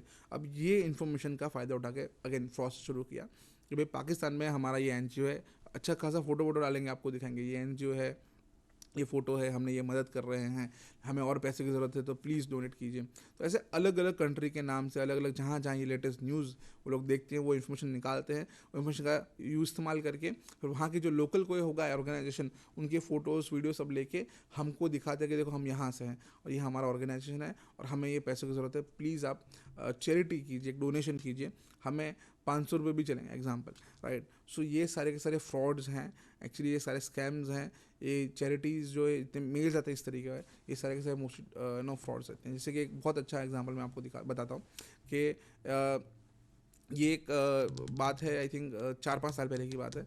सो एक नाइजीरियन स्कैम, एक्चुअली ये सब हम लोग उनको कहते हैं कि मोस्टली ओरिजिन उनका नाइजीरिया से, दैट्स व्हाई हम लोग कहते हैं इसको नाइजीरियन स्कैम। जहाँ पे आपको मेल आएगा नाइजीरिया से, ऐसा बताएंगे कि हमारा से ये केस बता रहा हूँ कि एक मेल आया था, मेरे को भी आया था ये चीज़ कि भाई है नो हम नाइजीरिया से हैं, हमारा Nigerian space programme basically it's an organisation, ऐसा कि भाई हमारा मैं XYZ ऑर्गेनाइजेशन, जैसे अपना यहाँ इसरो है ना, US में नासा है, वैसा ही नाइजीरिया का खुद का एक स्पेस प्रोग्राम है, जहाँ पे हम लोगों ने एक रॉकेट बनाया था नाइजीरिया के अंदर, एंड देन रॉकेट में अंदर हमने एक इंसान को भेजा था चांद पे। अब वो बंदा चांद पे फंस गया है, तो वहाँ पे जो उसको एक रॉकेट जो हमने भेजा था, उसको रॉकेट में जिसमें उसको वापस आना था, जिस रॉकेट में इंडिया मतलब नाइजीरिया मतलब वापस आना था अर्थ पे, बेसिकली चांद पे भेजना था, चांद पे वो चला गया, चांद से वापस उसको पृथ्वी पे लेके आना था, तो वो जो प्लेन वापस आने वाला था वो ख़राब हो गया, है ना। तो अब बंदा हमारा फंस गया है, उनके पास गिन के 200 दिन का ऑक्सीजन बचा है। सो वो अगर हम लोग वापस रॉकेट भेजेंगे नहीं तो फिर वापस नहीं आ पाएगा, और हमारे पास इतना पैसे नहीं है, तो प्लीज़ आप डोनेट कीजिए, पैसे डोनेट कीजिए, तो हम लोग रॉकेट बनाएंगे, रॉकेट भेजेंगे चांद पे, वहाँ से हमारे बंदे को, जो हमारा एस्ट्रोनॉट है, उसको वापस लेके आएंगे। सो सीधी बात है, पहली बात तो ऐसा हुआ नहीं है बहुत सालों में, राइट, कि वो चांद पे गया है, एंड नाइजीरिया कंट्री के पास खुद का एक स्पेस प्रोग्राम है, ऐसा कुछ नहीं है। So it's a fake information. So वो लोग अलग अलग इन्फॉर्मेशन को मिक्स करके ऐसे हमारे जो भावनाएं, ह्यूमन भावनाएं कि भाई लोगों की मदद करना, तो उसका गलत तरीके से लोग फ़ायदा उठाते हैं, एंड देन ये उल्लू बनाने के लिए बेसिकली ये लोग ऐसा करते हैं। तो ऐसे बहुत सारे स्कैम है, एक एग्जांपल दिया मैंने, दूसरा एक एग्जांपल देता हूँ मैं आपको। जैसे कि मेल आते हैं कि भाई जैसे एक लड़की आपको मेल करेगी कि मैं अफ्रीका में ये कंट्री से हूँ, एंड देन मेरे यहाँ हालत बहुत ख़राब है, फैमिली ज़्यादा लोग हैं नहीं, एंड मैं यहाँ रह नहीं सकती और मेरी जान को खतरा है, और मुझे यहाँ से जाना है, भागना है, यहाँ से दूसरी कंट्री जाना है, मैं यहाँ नहीं रह सकती, तो मुझे मदद की ज़रूरत है, और आप चाहो तो मैं आपके साथ लीगली शादी भी कर सकती हूँ, ऐसा। सो इस तरीके से वो आपको मेल करेंगे एंड आपको बोलेंगे ऐसा ऐसा डिटेल्स, एंड देन बोलेंगे कि आप लेट्स से आप कन्वर्सेशन स्टार्ट करते हो, ठीक है क्या नाम है आपका, क्या डिटेल्स है, तो आपको डिटेल्स भेजेंगे कि भाई मेरा नाम ये है, मेरा फोटो ये है, एंड मेरा इतना ज़्यादा पढ़ा है, मैंने एजुकेशन इतना मैंने परस्यू किया है, एंड मैं आपके साथ शादी करना चाहती हूँ, ऐसा, ठीक है। फिर आप आगे कन्वर्सेशन करोगे अगर लेट्स से, तो वो आपसे बोलेंगे कि मैं रेडी हूँ, अब मैं आना चाहती हूँ लेट्स से इंडिया, तो मैं इंडिया आना चाहती हूँ, अब मुझे वीज़ा के लिए मेरे पास पैसा नहीं है, प्लीज़ थोड़े मुझे वीज़ा के लिए पैसे दे दो, उसके लिए आपसे पैसे मांगे। फिर बोलेंगे फ़्लाइट के पैसे नहीं है, फ़्लाइट के लिए पैसे दे दो। बोले मैं आऊँ तो मेरे पास सामान बैग नहीं है, कुछ नहीं है, तो उसके लिए पैसे दो। ऐसा धीरे धीरे धीरे करके वो लोग अलग अलग तरीके से आपसे पैसे निकलवाते रहेंगे। सो ऐसे बहुत फ्रॉड्स होते हैं, हमने देखे हैं ये सारे फ्रॉड्स, जहाँ पे इस तरीके से हम लोग कन्वर्सेशन हमने इन्वेस्टिगेशन करते हैं कि भाई ये क्या स्कैम है, एक्चुअली कैसे काम करता है, तो इस तरीके से ये लोग करते हैं। ऐसे 2-3 एग्जाम्पल मैं अच्छे देता हूँ आपको। एक और मैं बताता हूँ आपको कि आपको एक ईमेल आएगा कि मेरा ये मैं इस XYZ जगह पे हूँ, XYZ कंपनी में हूँ, एंड देन मेरे पास कंपनी का एक सीक्रेट है मेरे पास, और उसको बेच के हम लोग करोड़ों रुपए कमा सकते हैं। तो मैं आपको वो सीक्रेट भेजता हूँ, एंड उससे आप करोड़ों रुपये कमाओ, आधे मुझे दे दो, आधे अपने पास रखो, ठीक है। तो फिर आप बोलेगा ओके ठीक है आप दे दो सीक्रेट। वो बोलेगा ऐसे कैसे दे दूँ मैं सीक्रेट आपको, आपने फिर कमा दिया, मुझे पैसे नहीं दे तो ऐसा करो पहले कि आधे मेरे को पहले दे दो, बाद में आधे पूरे ले लो आप, ऐसा। सो इस तरीके से अलग अलग टाइप के स्कैम्स एक्चुअली होते हैं, फ्रॉड्स होते हैं, तो इससे हमें बचना चाहिए। चैरिटी हो गया, देन लॉटरी हो गया, देन शेयर्स। ये भी एक स्कैम है जहाँ पर बहुत सारे अलग अलग लोग मतलब शेयर्स के ऐसे लुभावनी ऑफर देते हैं आपको। जैसे कि एग्जांपल, अगेन ये एक केस है जिसमें आपको मेल आएगा कि मेरा XYZ कंपनी है यहाँ पर जो हांगकांग स्टॉक मार्केट के अंदर लिस्टेड है ना। तो हर एक कंट्री का अलग अलग खुद का भी एक स्टॉक मार्केट होता है। जैसे हमारा इंडिया का भी खुद का एक स्टॉक मार्केट है, BSE and NSE जो संभालते हैं इंडियन। सो वैसे ही हांगकांग का भी खुद का एक स्टॉक मार्केट है। वो बोलेगा कि मैं चाइना में रहता हूँ, मेरा कंपनी है, बहुत बड़ा कंपनी है, हज़ारों करोड़ रुपए की कंपनी है, एंड हमारा लिस्टेड है कंपनी हांगकांग स्टॉक मार्केट के अंदर। अब ऐसा है कि अब मेरी जो कंपनी है मैं उसी कंपनी में डायरेक्टर हूँ, ठीक है, एंड अब मुझे कंपनी छोड़नी है, लेकिन मैं डायरेक्टली नहीं छोड़ सकता, और मुझे मेरे जो शेयर्स हैं वो बेचने हैं, बिकॉज मेरे नाम के शेयर्स हैं, मुझे बेचने बिकॉज पर्सनल रीजन है, मुझे पैसे की ज़रूरत है, तो आप मुझे शेयर बचने हैं। But because of some rules and regulation मैं डायरेक्टली नहीं बेच सकता, राइट, या डिजॉल्व नहीं कर सकता, ऐसे कुछ इश्यूज़ हैं। तो मैं क्या करता हूँ कि आपको मेरे जो शेयर्स हैं वो मैं आपको देता हूँ, ठीक है। सो आप वो शेयर्स ले लीजिए, बाद में जब थोड़े टाइम बाद आराम से आपको लगे कि पैसे ज़्यादा मिल रहे हैं इसके, तब बाद में उसको बेच देना, तो डबल पैसा आप कमा सकते हैं। तो इस तरीके से वो आपको ऑफर देता है कि भाई मेरे कंपनी के शेयर्स मैं आपको दे दूंगा, ऐसा। सो फिर वो बोलेगा आपको लेना है तो बोलिए, इंटरेस्ट है तो मुझे मदद चाहिए आपकी, इस तरीके से आपको वो मेल करेगा। तो बाद में हम लोग उससे कन्वर्सेशन करेंगे, तो बोलेगा कि भाई ओके ठीक है चलो कैसे करते हैं, क्या करना है। बोले कि मैं डायरेक्टली ऐसे नहीं दे सकता, राइट, बिना पैसे के, तो आपको मुझे मिनिमम भाव में, मिनिमम रेट से मैं आपको शेयर बेच दूंगा, ठीक है। मार्केट में अलग भाव चल रहा है, मैं आपको कम रेट में दे दूंगा शेयर्स मेरे, तो आप मुझे इतने पैसे दे दीजिए, इतने रुपए के इतने शेयर्स मैं आपको दे दूंगा, बाद में आप उसको बेच के डबल पैसा कमा सकते हैं। तो इस तरीके से शेयर के नाम पे या ऑफ़र, अलग अलग टाइप के ऑफर्स दे के आपसे ये पैसे निकलवाते हैं। या फिर ऐसा भी होता है कि आप, मेरी कंपनी है, मुझे छोड़ देनी है, करोड़ों रुपये कंपनी कमाती है, आप कंपनी ले लो एंड देन आप करोड़ों रुपये कमाओ घर बैठे बैठे बिना कुछ किए, ऐसे भी आते हैं स्कीम्स। तो ये बहुत सारे टाइप के स्कैम्स हैं। उसमें एक और स्कैम बताता हूँ मैं आपको, जैसे कि बीच में चला था ये स्कैम, जहाँ पर कि अफ़गानिस्तान में US के बहुत से सोल्जर्स थे, तो उनके नाम से ये स्कैम चला था, जहाँ पर आपको मेल आएगा कि मैं XYZ पर्सन हूँ, मैं यहाँ पर US आर्मी में हूँ, मैं अफ़गानिस्तान में डिप्लॉयड हूँ, और हमने यहाँ पे बहुत सारे जगह पे हमने रेड मारी, तो वहाँ से हमें एक सीक्रेट जगह से, XYZ जगह से, वहाँ से हमें एक खजाना मिला, जिसमें बहुत बड़ा बॉक्स मिला, उसके अंदर बहुत सारा करोड़ों का सोना था। अब हम लोगों ने वो सोना जो था, हम लोग 15-20 लोगों का टीम था, हमने आपस में बांट लिया है, ठीक है। अब सोना हमने बांट लिया है, अब लेकिन हमारे पास रख नहीं सकते, डायरेक्ट हम लोग लेके जा नहीं सकते US में। तो आपको मैं ये सोना बेच रहा हूँ या बेच रही हूँ, अपने पास रखिए, इसको आप बेच दीजिए, जो भी पैसे आए उसमें से आधे आपके आधे मेरे, ठीक है। इस तरीके से ये आपको मेल करेंगे। आपको लगा ओके चलो ठीक है, चलो बात करते हैं कैसे हम पैसे मिल रहा है, सोना मिल रहा है। अब देखो, पैसे मिल रहे हैं ये सब चीज़ें अलग है, और सोना मिल रहा है एक अलग चीज़ है। तो आप बोलोगे ना सोना लेजिटिमेट चीज़ है, सोना मिल रहा है तो मैं बेच के पैसे कमा सकता हूँ, ठीक है। सो आप बोलोगे चलो ठीक है कैसे करना है, तो वो बोलेंगे कि मैं आपको सोना भेज रहा हूँ, जो 2-3 दिन में आपका एड्रेस दीजिए पहले, तो आप पहले पैसे नहीं मांगते ये लोग, इस तरीके से बिल्कुल पैसे नहीं मांगते। क्या बोलते हैं कि मैं आपको ये सोना का बॉक्स एक आएगा, सो वो मैं आपको भेजूंगा, आप कहाँ रहते हो, है ना, एड्रेस बोलो। सो आप बोलेंगे मैं इंडिया में रहता हूँ, बट ठीक है मैं आपको भेजता हूँ, आपका नाम डिटेल्स दीजिए, एड्रेस दीजिए, कॉन्टैक्ट नंबर दीजिए ना, ईमेल एड्रेस ये सब दीजिए, हम आपको ये सोना भेजेंगे। फिर आपको 2-3 दिन बाद आपको एक कॉल आएगा कि मैं यहाँ दिल्ली एयरपोर्ट पे हूँ, दिल्ली इमिग्रेशन से बात कर रहा हूँ, आपका एक कुछ सामान आया है, इसमें आपका एड्रेस लिखा है और आप तक हमको ये पहुंचाना है, और ये बिकॉज आउट ऑफ इंडिया से आया है, इमिग्रेशन है, तो इसमें सामान कुछ हमको लग रहा है, तो इस पर आपको टैक्स भरना पड़ेगा, आपको इंपोर्ट ड्यूटी भरना पड़ेगा, पैसे आपको भरने पड़ेंगे। तो इस तरीके से वो आपको कन्विंस करेंगे कि वो लेजिटिमेट बंदा है जो एयरपोर्ट से बोल रहा है, या फिर एक्चुअली आपको पैसा कोई लेके आया बंदा, ऐसा बोल सकते हैं कि भाई हम पैसा लेके आए हैं, ऐसा भी बहुत होता है कि भाई कोई पर्सनल सामान लेके आया या पैसा लेके आया ऐसा। और फिर बोले मैं बिकॉज ये सामान बहुत बड़ा है, तो इसके लिए आपको है ना एक येलो टैग या ब्लू टैग ऐसा एक होता है इमिग्रेशन के अंदर कि सामान जब भेज रहे हो ले रहे हो, उसमें कुछ ऐसा होता है कि इम्पोर्ट ड्यूटी और ये सब के लिए प्रोसेस के लिए, तो आपको ये लेना पड़ेगा और आपको मुझे ये टैग नंबर दे दो तो मैं इसमें टैग अटैच कर दूंगा एंड देन ये आपको सामान आपके घर तक पहुंच जाएगा।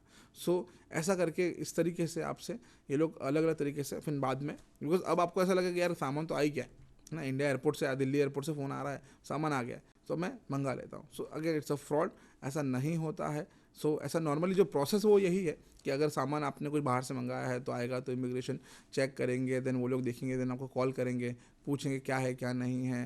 प्राइवेट है, खुद का पर्सनल है तो कोई चार्जेस नहीं लगता मोस्टली, कोई बड़ा चीज़ है और कंपनी के लिए मंगाया तो आपको चार्ज लगता है, ये सब अलग प्रोसेस है, पूरा लेजिटिमेट प्रोसेस है। बट यहाँ पे ऐसा है, इसी प्रोसेस को यूज़ करके एक्चुअली आपके फ्रॉड किया जा रहा है। सो ये एक ऐसे फ्रॉड्स होते हैं ऐसे, तो कभी भी इस किसी भी टाइप के इस तरीके से कोई भी स्कैम हो सकता है। ये तो जस्ट एक दो एग्जांपल दिए, ऐसे बहुत सारे एग्जांपल्स हैं, बहुत सारे केस स्टडीज़ हैं, बहुत सारे यूज़ केसेस हैं, अलग अलग इन्फॉर्मेशन का इस्तेमाल करके, लेजिटिमेट लीगल प्रोसेस का इस्तेमाल करके ये लोग फ्रॉड्स करते हैं।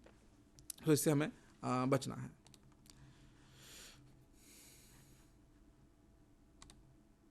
फिर है बैंकिंग फाइनेंशियल फ्रॉड्स। सो बहुत फ्रॉड्स हो रहे हैं आजकल, जो बैंकिंग फाइनेंशियल फ्रॉड्स हो रहे हैं जहाँ पर कि आपको फ़ोन आएगा बैंक से, हम बैंक से बोल रहे हैं एंड देन आपका कार्ड हमने ब्लॉक कर दिया because of some security reasons, और अगर आपको आपका कार्ड डीएक्टिवेट कराना है, मतलब वापस शुरू करना है, रीएक्टिवेट कराना है और वापस ट्रांजेक्शन करना हो, तो आपको इतने डिटेल्स हमको देनी पड़ेगी टू वेरीफाई कि आप ही हो ये यूज़र। ऐसा इस तरीके से आपको ये डिटेल्स मांगते हैं एंड देन आपके साथ ये फ्रॉड्स करते हैं। सो अगेन कोई भी टाइप का फाइनेंशियल फ्रॉड होता है, कोई भी टाइप का फ्रॉड होता है जहाँ पे फाइनेंस इन्वॉल्व है, उसको हम लोग कहते हैं फाइनेंशियल फ्रॉड्स। सब मोस्टली बैंकिंग फ्रॉड्स इसमें ज़्यादा होते हैं।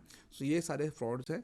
ऐसे साइबर क्राइम, कोई भी कहीं पर भी आपने 1 रुपया भी दिया हो, राइट, एंड देन आपसे ये वापस नहीं दिया मिल रहा है या कोई सर्विसेज नहीं मिल रही है, तो it can be an fraud. So एक एग्जांपल बताता हूँ मैं आपको, जैसे कि ऐसे भी होता है and it's a fraud only. ठीक है, लेट्स से आपने कोई ऑनलाइन वेबसाइट से ना कुछ सामान मंगाया, अभी बहुत चल रहा है ये सब, एंड खास करके हमारे जो घर वाले हैं, लोग हैं, फैमिली मेम्बर्स हैं, खास करके आपकी वाइफ होगी, तो वो ऑनलाइन कुछ देख रहे होंगे फेसबुक पे, इंस्टाग्राम पे या कुछ ऐसा, एंड देन उसमें कुछ ऑफर आ गया कि 500 रुपये के अंदर एक अच्छा बैग मिलेगा। ठीक है, तो इंस्टाग्राम पे ऐड देखा, उन्होंने ऑर्डर कर दिया, वहाँ से वेबसाइट में गए और पेमेंट कर दिया ऑनलाइन डायरेक्ट, या फिर उन्होंने कैश ऑन डिलीवरी रख दिया, जो भी, दोनों में से कोई भी हो सकता है, दोनों में अलग अलग सिनारियोज बाय द वे। सो अगर आपने ऑनलाइन पेमेंट कर दिया वहाँ कि भाई पेटीएम से करना है पेमेंट, ठीक है, चलो पेटीएम से पे कर दिया एंड सामान आएगा, सामान कभी आया ही नहीं। ठीक है, तो ऐसा बहुत हो सकता है, बहुत सारे केसेस है, मैं और भी केस डिस्कस करूंगा, बट यस ऐसा हो सकता है। इसलिए आप सोचोगे 500 रुपये ठीक है कोई बात नहीं, बट वो बंदा जो जिसने ये कर रहा है फ्रॉड, वो दिन के 500 लोगों से उल्लू बनाता है। सो वो तो करोड़ों रुपए कमा रहा है महीने के। सो ये सारा का सारा फ्रॉड्स हैं, स्कैम्स हैं, ऐसे बैंकिंग फाइनेंशियल फ्रॉड्स जहाँ फाइनेंस इन्वॉल्व हुआ है। कई कभार ऐसा भी होता है जहाँ पर जैसे कि आपने कोई सर्विसेज उन्होंने ली है ना ऑनलाइन, फ़ोन किया, ऐसा कुछ आपको फ़ोन आया कि भाई ये सर्विसेज है ना आप बंद हो गई या कुछ ऐसा इश्यूज़ हैं, तो वो आपको चाहिए वापस शुरू करना है, तो आपको प्लीज़ अपनी इन्फॉर्मेशन वेरीफाई करना पड़ेगा। Again same different different frauds आपके साथ हो सकते हैं। कई कबार ऐसा भी होता है कि आपने सामान मंगाया, सामान आया भी, लेकिन उसका क्वालिटी ख़राब था या फिर वो उसकी जगह कुछ और ही आया। ऐसा बहुत होता है, जैसे कि बीच में कुछ ऐसे इंसिडेंट्स में देखने को मिले थे अक्रॉस इंडिया, हर एक जगह पे, जहाँ पे लोगों ने फ़ोन मंगाया ऑनलाइन वेबसाइट से कि भाई जैसे इवन वेल नोन वेबसाइट से, बाय द वे अमेजोन है, फ्लिपकार्ट है, वहाँ से कुछ सामान मंगाया एंड जब सामान घर पे आया तो एक्चुअली वहाँ पे सामान उसमें था ही नहीं। तो जैसे फ़ोन मंगाया उन्होंने, तो फ़ोन का डब्बा खोला तो उसमें से एक्चुअली पत्थर निकला या साबुन निकला। सो ऐसे भी केसेस देखने को मिलते हैं जहाँ पे बीच में डिलीवरी गाय ने या किसी ने इसमें चेंजेस कर दिया एंड देन आपका सामान आपका नहीं आया। सो ऐसे भी फ्रॉड्स होते हैं, सामान आता है बट नहीं आता, या फिर लो क्वालिटी का। तो ऐसा बहुत होता है कि आपने कुछ सामान मंगाया ऑनलाइन, राइट, सो हमें सामान घर पे आया, जब देखा तो वो तो फालतू था, टूटा हुआ था या ख़राब था या पुराना था या फिर वो लो क्वालिटी का था। तो ऐसे भी फ्रॉड्स होते हैं। तो ये सारे के सारे फाइनेंशियल फ्रॉड्स हैं। अब लेकिन इसमें क्या होता है, एक ये पॉइंट रहता है कि अब सामने वाले ने, आपने जिसको पैसा दिया है, राइट, उसने सामने आपको सर्विस दी है, सामान भेजा है, ऐसा कि नहीं भेजा, नहीं भेजा तो सीधा सीधा क्लियर फ्रॉड्स है। लेकिन अब सामने वाला ये बोल सकता है कि मैंने सामान यही बेचा था, यही दिखा रहे थे, but again it's a fraud only, बस आपको टैकल करना आना चाहिए, ऐसा है। So it can be an obviously frauds, बहुत ऐसे फ्रॉड्स होते हैं और भी फ्रॉड्स जैसे होते हैं, मैं आपको आगे डिस्कस करूँगा आपके साथ कैसे कैसे होते हैं। फिर डेटा मॉडिफिकेशन।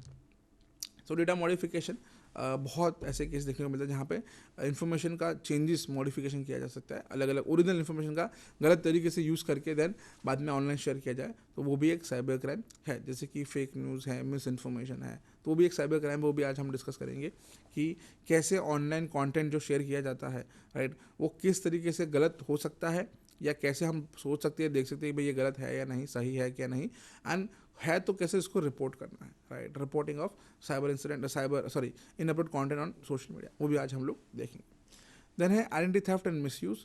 सो आइडेंटिटी थेफ्ट मतलब जैसे मैंने एक बताया था, अगर आपको आइडेंटिटी थेफ्ट जैसे आपकी ही नाम का, आपकी इन्फॉर्मेशन का इस्तेमाल करके कोई ऑनलाइन कोई सर्विसेज दे रहा है या कुछ बोल रहा है, क्या मिल रहा है लोगों से, एंड आपकी इन्फॉर्मेशन का इस्तेमाल करके लोग फ्रॉड्स करते हैं, तो इसको हम लोग कहते हैं आइडेंटिटी थेफ्ट। एंड इसका अलग अलग तरीके से आपकी जो इन्फॉर्मेशन है, पर्सनल इन्फॉर्मेशन है, उसका इस्तेमाल करके कोई फ्रॉड कर सकता है। तो अगर ऐसा कुछ होता है तो उसके लिए स्पेशल सेक्शंस है, सेक्शन 66C एंड 66D। सो उसके अंडर में हम लोग इसको कंप्लेन कर सकते हैं, सामने वाले को जेल जाना पड़ सकता है। सो 66C है identity theft online, and 66D है impersonation of people, fraud using impersonation. Then बहुत सारे और भी टाइप के साइबर क्राइम्स हैं, जैसे कि cyber bullying and cyber stalking is also a cyber crime.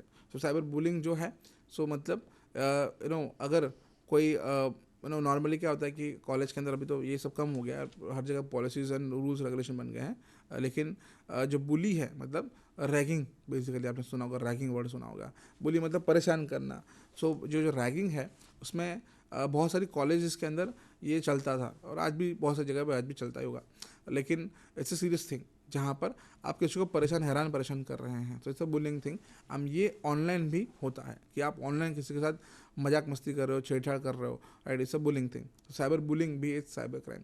Then cyber stalking, इसमें और एक दो केसेस मैं शेयर भी करूँगा आगे आपके साथ। Then cyber stalking, so again it's also cyber crime. Stalking हमने देखा है कि भाई किसी का पीछा करना, स्टॉकिंग मतलब पीछा करना, राइट। नॉर्मली हम लोग रियल लाइफ में रह रहे तो हम लोग किसी का पीछा करते हैं, ऐसा कुछ हो सकता है, कोई भी केस हो, राइट। सो उसको हम लोग कहते हैं स्टॉकिंग। सो वैसा ही अगर ऑनलाइन आप किसी का पीछा कर रहे हो कहीं पे भी, जहाँ पे वो जा रहा है, क्या कर रहा है क्या नहीं, online, right, so it is called cyber stalking. So ऐसे भी क्राइम्स होते हैं, इसको भी हम लोग साइबर क्राइम कहते हैं, और उसकी कुछ एग्जाम्पल की स्टडीज में आपके साथ मैं आज शेयर करूंगा जब ड्यूरिंग द सेशन। फिर है साइबर डेटा थेफ्ट, जहाँ पर डेटा की चोरी, इट्स अ साइबर क्राइम। सो जहाँ पर आपका अगर डेटा चोरी हो जाता है तो that is also a cyber crime. So ऐसा हो सकता है कि आपका फ़ोन है, आपका लैपटॉप है, राइट, उसमें से कोई डेटा चोरी हो गया, या डेटा चोरी हो सकता है, या हैकिंग से हो गया, या किसी ने एक्चुअली कर दिया, राइट। जैसे कि आपका फ़ोन है, उसमें से किसी ने डेटा चोरी करके उसको इस्तेमाल कर लिया, राइट, सो या चोरी ही कर लिया data, right, so that is also a cyber crime. या फिर हैकिंग करके आपके लैपटॉप में से कोई डेटा, इंपॉर्टेंट डेटा चोरी कर लिया, that is also a cyber crime, it's a data theft, cyber crime. फिर है पोर्नोग्राफी। सो अगर कोई पोर्नोग्राफिक कंटेंट अगर इंटरनेट पे शेयर हो रहा है, या आप शेयर कर रहे हो किसी के साथ, so that is also a cyber crime. So under section 66E7 depends, अभी वो भी क्या होता है आगे हम लोग आई थिंक डिस्कस करेंगे आज या कल में। लॉज बहुत सारे, उसमें लॉज में क्या कैसे कैसे ये लॉज हैं, किस तरीके से हैं, क्या चीज़ें लीगल है क्या इलीगल है, वो हम लोग डिस्कस करेंगे। फिर है theft of trademark, secrets and intellectual property. So अभी ऐसा होता है कि जो हमारा नॉलेज है, राइट, सो उसको हम लोग अलग अलग तरीके के नॉलेज होते हैं, उसमें से एक नॉलेज होता है जो एक्चुअली इसके अंदर ब्रांड नेम जैसा होता है। जैसे कि एग्जांपल कि भाई मेरा कंपनी है, तो मेरा कंपनी का नाम है Com Expo cyber security, it's a unique name. So मैंने उसका एक ट्रेडमार्क ले लिया है, ठीक है, कि वो मैं ही यूज़ कर सकता हूँ, कोई और यूज़ नहीं कर सकता। इसको हम लोग कहते हैं इंटेलेक्चुअल प्रॉपर्टी, ठीक है। इसमें कुछ भी हो सकता है, जैसे कि एग्जांपल मैं दूँ आपको, जैसे कि अमिताभ बच्चन जी हैं। सो अमिताभ बच्चन जी का जो आवाज़ है, जो ठहराव है, जो बात करने का तरीका है, वो एकदम यूनिक है पूरे वर्ल्ड में। सो उन्होंने क्या किया है, उन्होंने अपना आवाज़ का कॉपीराइट ले लिया, उनका आवाज़ कोई यूज़ नहीं करता, उनका जो तरीका है बोलने का। बिकॉज उन्होंने, हुआ क्या था, कुछ इंसिडेंट ऐसे हुए जहाँ पर बहुत सारे रेडियो चैनल्स के अंदर एड्स आ रही थी गुटखा मसाला की, तो उसमें अमिताभ बच्चन जी का नाम और अमिताभ बच्चन जी का आवाज़ खास करके यूज़ हो रहा था। तो उन्होंने देखा कि भाई मेरे नाम से या मेरी आवाज़ के नाम यूज़ करके लोग गुटखा तम्बाकू ये सब बेच रहे हैं, तो ये तो बहुत गलत बात है। तो इसलिए उन्होंने क्या किया कि उन्होंने उसका कॉपीराइट ले लिया, और जब भी अब कोई भी इंसान या कोई भी कंपनी या कोई भी है अगर इनका आवाज़ या इनका नाम यूज़ करता है, सो एक्चुअली ये चाहे तो उन पर केस कर सकते हैं, सामने वाले को जेल जाना पड़ सकता है। तो it's a cyber crime. So ऐसे बहुत सारे केस देखने को हमको मिलते हैं। और वैसे ही इंटेलेक्चुअल प्रॉपर्टी, दैट इज जो ट्रेडमार्क है, ये कॉपीराइट है, राइट, इनको हम सब कहते हैं इंटेलेक्चुअल प्रॉपर्टी, आईपीस होते हैं, इसको आईपी कहते हैं हम लोग, इंटेलेक्चुअल प्रॉपर्टी कहते हैं। वैसा ही एक होता है ट्रेड सीक्रेट। जैसे कि कोई कंपनी है, हर एक का कंपनी एक ट्रेड सीक्रेट होता है, मतलब धंधा करने का, बिजनेस का, और उनका एक फार्मूला होता है। जैसे कि एग्जांपल कोई दवाई है, राइट, तो कोई दवाई का एक फार्मूला होता है किस तरीके से दवाई बनाना है और उसके अंदर क्या क्या होना चाहिए केमिकल, सो उसका एक ट्रेड सीक्रेट बनाते हैं वो लोग कि ये फार्मूला है जो किसी के पास नहीं जाना चाहिए, ऐसा। तो उसका भी एक अगेन नो ये सा लीगली डॉक्यूमेंट होता है जो बताता है कि भाई ये इनका ही है और किसी का नहीं है, कोई और यूज़ करेगा तो उसको पैसे देने पड़ सकते हैं, right. So it's a trade secret thing, it's और अगर कोई उसका चोरी करता है वो ट्रेड सीक्रेट। एग्जांपल देता हूँ मैं आपको, जैसे कि है कोका कोला, राइट। अब कोका कोला का जो ये हम पीते हैं drink, Coca Cola cold drink पीते हैं, तो वो जो कोल्ड ड्रिंक है कोका कोला, तो उसका एक फार्मूला है, उसकी वजह से वो इतना अच्छा टेस्ट आता है, उसका इतना बबली आता है, राइट, उसका टेस्ट है। तो वो जो बनाने का प्रोसेस है, उसमें जो क्या क्या यूज़ करते हैं वो, तो वो उन्होंने कर दिया, उसका ट्रेड सीक्रेट रजिस्टर्ड कर दिया है। तो अब सेम ट्रेड से वो जो फार्मूला है वो कोई और यूज़ नहीं कर सकता, कोई वैसा ही कोका कोला नहीं बना सकता। तो ये उनका एक ट्रेड सीक्रेट है। ऐसे हर एक कंपनी के बहुत सारे ट्रेड सीक्रेट होते हैं, जिसमें से एक जैसे कि ये एक है, देन पिज़्ज़ा है, तो जैसे डोमिनोज है उसका भी पिज़्ज़ा बनता है, तो उसका पिज़्ज़ा इतना अच्छा क्यों होता है, तो उसका एक ट्रेड, तो हर एक कंपनी अपने अपने ट्रेड सीक्रेट बनाती है जो कोई और यूज़ नहीं कर सकता। फिर है espionage on protected system. So espionage मतलब स्पाई करना। सो और जो प्रोटेक्टेड सिस्टम मतलब जो मैंने बताया था अभी कि गवर्नमेंट के कोई भी वेबसाइट्स हैं, गवर्नमेंट के कोई भी नेटवर्क्स हैं, कोई भी सर्वर्स हैं, वो उसको हम लोग दर्जा दिया है, दीज आर प्रोटेक्टेड सिस्टम। सो अगर उस पर कोई स्पाई कर रहा है, उसमें से कोई इन्फॉर्मेशन निकाल रहा है या लीक कर रहा है, तो वो अगर ऐसा होता है तो अगेन हम उस पर साइबर क्राइम का कंप्लेन रजिस्टर कर सकते हैं और उसको जेल जाना पड़ सकता है। तो ऐसे भी कुछ साइबर क्राइम्स हैं। नाउ टेक्निक्स क्या क्या है, किस तरीके से ये साइबर क्राइम हो सकते हैं, कैसे क्या मेथड है, क्या प्रोसेस है। तो ये कुछ अलग अलग टाइप के जो साइबर अटैक्स हैं या साइबर क्राइम करने के टेक्निक्स हैं, तो उसके कुछ में नाम है, आगे हम लोग आज के दिन में डिस्कस भी करेंगे, एंड कुछ कुछ मैं यहाँ भी बता दूंगा आपको। सो अब उसमें है, जैसे पहला है बफर ओवरफ्लो। सो बफर ओवरफ्लो एक हैकिंग टेक्निक है जिसका इस्तेमाल करके हम लोग कोई सॉफ्टवेयर, कोई वेबसाइट, ऐसा कुछ हम लोग हैक कर सकते हैं, जहाँ पे ऐसे बहुत टेक्निकल चीज़ें हैं बफर ओवरफ्लो के अंदर। मैं थोड़ा ओवर दे देता हूँ लेकिन आपको कि एक जैसे कि एग्जांपल कि जैसे कि एक वेबसाइट है जहाँ पर आपको वहाँ पे दे रखा है कि भाई you can insert your password, user name and password. अब जो पासवर्ड वाला सेक्शन है उसमें नॉर्मली जैसे हमने देखा कि भाई मिनिमम 8 कैरेक्टर का पासवर्ड आपको होना चाहिए, राइट, और मैक्सिमम का भाई एक होता है कि भाई 8 to 18 लेट्स से, है ना। तो अब ऐसा है कि उसका जो लिमिट है वो पासवर्ड लेने का जो टेक्स्ट का लिमिट है वो है 18 पासवर्ड तक, राइट, 18 कैरेक्टर तक बेसिकली। सो अब मैं 18 के जगह पे मैं 28 या 30 या 40 डालता हूँ, ठीक है, तो मैक्सिमम डाल रहा हूँ कैरेक्टर मैं। उसका लिमिट है, वो कॉलम का लिमिट है कि भाई 18 वर्ड्स ले सकता है, 18 कैरेक्टर ले सकता है। अब उसके अंदर मैं डाल रहा हूँ 50 कैरेक्टर्स। तो अब क्या हो गया कि वो जो है वो पासवर्ड सेक्शन है, कॉलम सेक्शन है, वो एक्चुअली काम नहीं करेगा सही से, गलत तरीके से काम करेगा, राइट, वो बंद हो जाएगा। सो अब मैं उसका फ़ायदा उठाऊंगा, बिकॉज अब वो सही से काम नहीं कर रहा, तो उसको जैसा मैं चाहता हूँ वैसे मैं काम करा सकता हूँ, राइट। सो इसको ये जस्ट एग्जाम्पल है, इस तरीके से हम लोग बफर ओवरफ्लो वनरेबिलिटी फाइंड कर सकते हैं और उसको एक्सप्लॉइट कर सकते हैं, ठीक है। सो फिर है क्रैकिंग। सो क्रैकिंग में कुछ भी आ सकता है, cracking of passwords, cracking of accounts, बहुत सारी चीज़ें हैं। तो ये सब भी एक्चुअली एक साइबर क्राइम है। डेटा रीडिंग मतलब डेटा के अंदर चेंजेस, छोटे मोटे चेंजेस कर देना। जैसे मैं आपको डेटा कुछ भेज रहा हूँ, इन्फॉर्मेशन भेज रहा हूँ, जहाँ पे खास करके लेट्स से स्पेशल इन्फॉर्मेशन दी गई थी, जैसे कि एग्जांपल जैसे बैंक अकाउंट नंबर या मोबाइल नंबर, ठीक है। मैंने आपको एक मेल किया जहाँ पे मैंने एक आपको इन्फॉर्मेशन शेयर किया आपके साथ, जिसमें मैंने एक मोबाइल नंबर डाला था, ठीक है। उसमें आपने क्या किया, छोटा सा मैं ABC XYZ पर्सन को भेज रहा हूँ। अब बीच में ABC पर्सन है, जो भी था ABC नाम का बंदा था, उसने क्या किया, वही इन्फॉर्मेशन जो मैंने आपको भेजी उसमें मेरा जो मोबाइल नंबर था उसमें छोटा मोटा चेंज कर दिया और उसने अपना मोबाइल नंबर उसका ले डाल दिया एंड देन आपको भेज दिया। सो यहाँ पे जो चेंजेस हुआ इस प्रोसेस को हम लोग डेटा रीडिंग भी कहते हैं, राइट। तो ये भी होता है, it's cyber crime. Then malware, जो हमने देखा कल कि बहुत सारे टाइप के मेलवेयर्स हैं। सो मेलवेयर के साथ मतलब मेलवेयर यूज़ करके आप अगर कुछ कर रहे हो चीज़ें, राइट, कुछ मतलब बेसिकली अटैक कर रहे हो, मेलवेयर अटैक कर रहे हो, मेलवेयर डाल रहे हो किसी सिस्टम में, that is also technique for cyber crime. So अगर आप करते हो इट्स साइबर क्राइम। रैंसमवेयर, अगर आप किसी के सिस्टम में रैंसमवेयर इंस्टॉल करते हो या रैंसमवेयर डालते हो या उसका यूज़ करके कुछ करते हो, तो it is also a cyber crime. Fishing, जो हमने देखा कि भाई फिशिंग भी होता है, it is also a cyber crime. सलामी अटैक, तो सलामी अटैक के अंदर ऐसा है कि धीरे धीरे चीज़ें कुछ अटैक होता है। एग्जांपल, बहुत एक अच्छा एग्जांपल है मेरे पास इसके लिए, जैसे कि एक बैंक, एक्सोजेड बैंक, ये इंडिया का एक केस है जहाँ पर एक एक्सोजेड जगह पे बैंक था एंड वो बैंक के अंदर से लेट्स से कुछ अराउंड 50,000 लोगों का बैंक अकाउंट था उस बैंक में, ठीक है। 5,000 लेते हैं, बहुत ज़्यादा हो गया, 5,000 लोगों का बैंक अकाउंट था उस बैंक के अंदर, एक्सोजेड बैंक के अंदर, पर्टिकुलर ब्रांच के अंदर, ठीक है। सो अब उसमें एक हैकर ने, जो कॉलेज में जा रहा था, कॉलेज में बच्चा था, वो कॉलेज में का स्टूडेंट था, उसने क्या किया कि उसको कुछ भी करके उसमें से डेटा मिल गया, इन्फॉर्मेशन मिल गई कि भाई किस किस के अकाउंट है, उसमें कितना कितना पैसा है, एंड उसको टेक्निक मिल गया जिसका इस्तेमाल करके वो उनके अकाउंट से पैसे निकाल सकता था, ठीक है। अब ऑब्वियसली सीधी बात है, एक साथ पैसे निकाल देगा सबके अकाउंट में से तो बहुत बड़ा इशू हो जाएगा, है ना, सबको पता भी चल जाएगा कि भाई पैसे निकाल लिया। अब वो क्या करता था, सबके अकाउंट से हर 2-3 दिन के अंदर, हर हफ्ते के अंदर 1-1 रुपये, 2-2 रुपये निकालता था। सो नॉर्मली हमारा ध्यान कभी जाता नहीं है 1-2 रुपये के पर।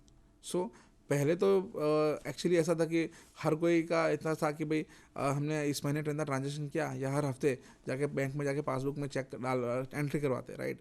सो वो ध्यान उसमें रहता था। अभी ऐसा हो गया, अभी लिटरली आप दिन के 50 ट्रांजेक्शन करते हो, गूगल पे आ गया है, पेटीएम आ गया है।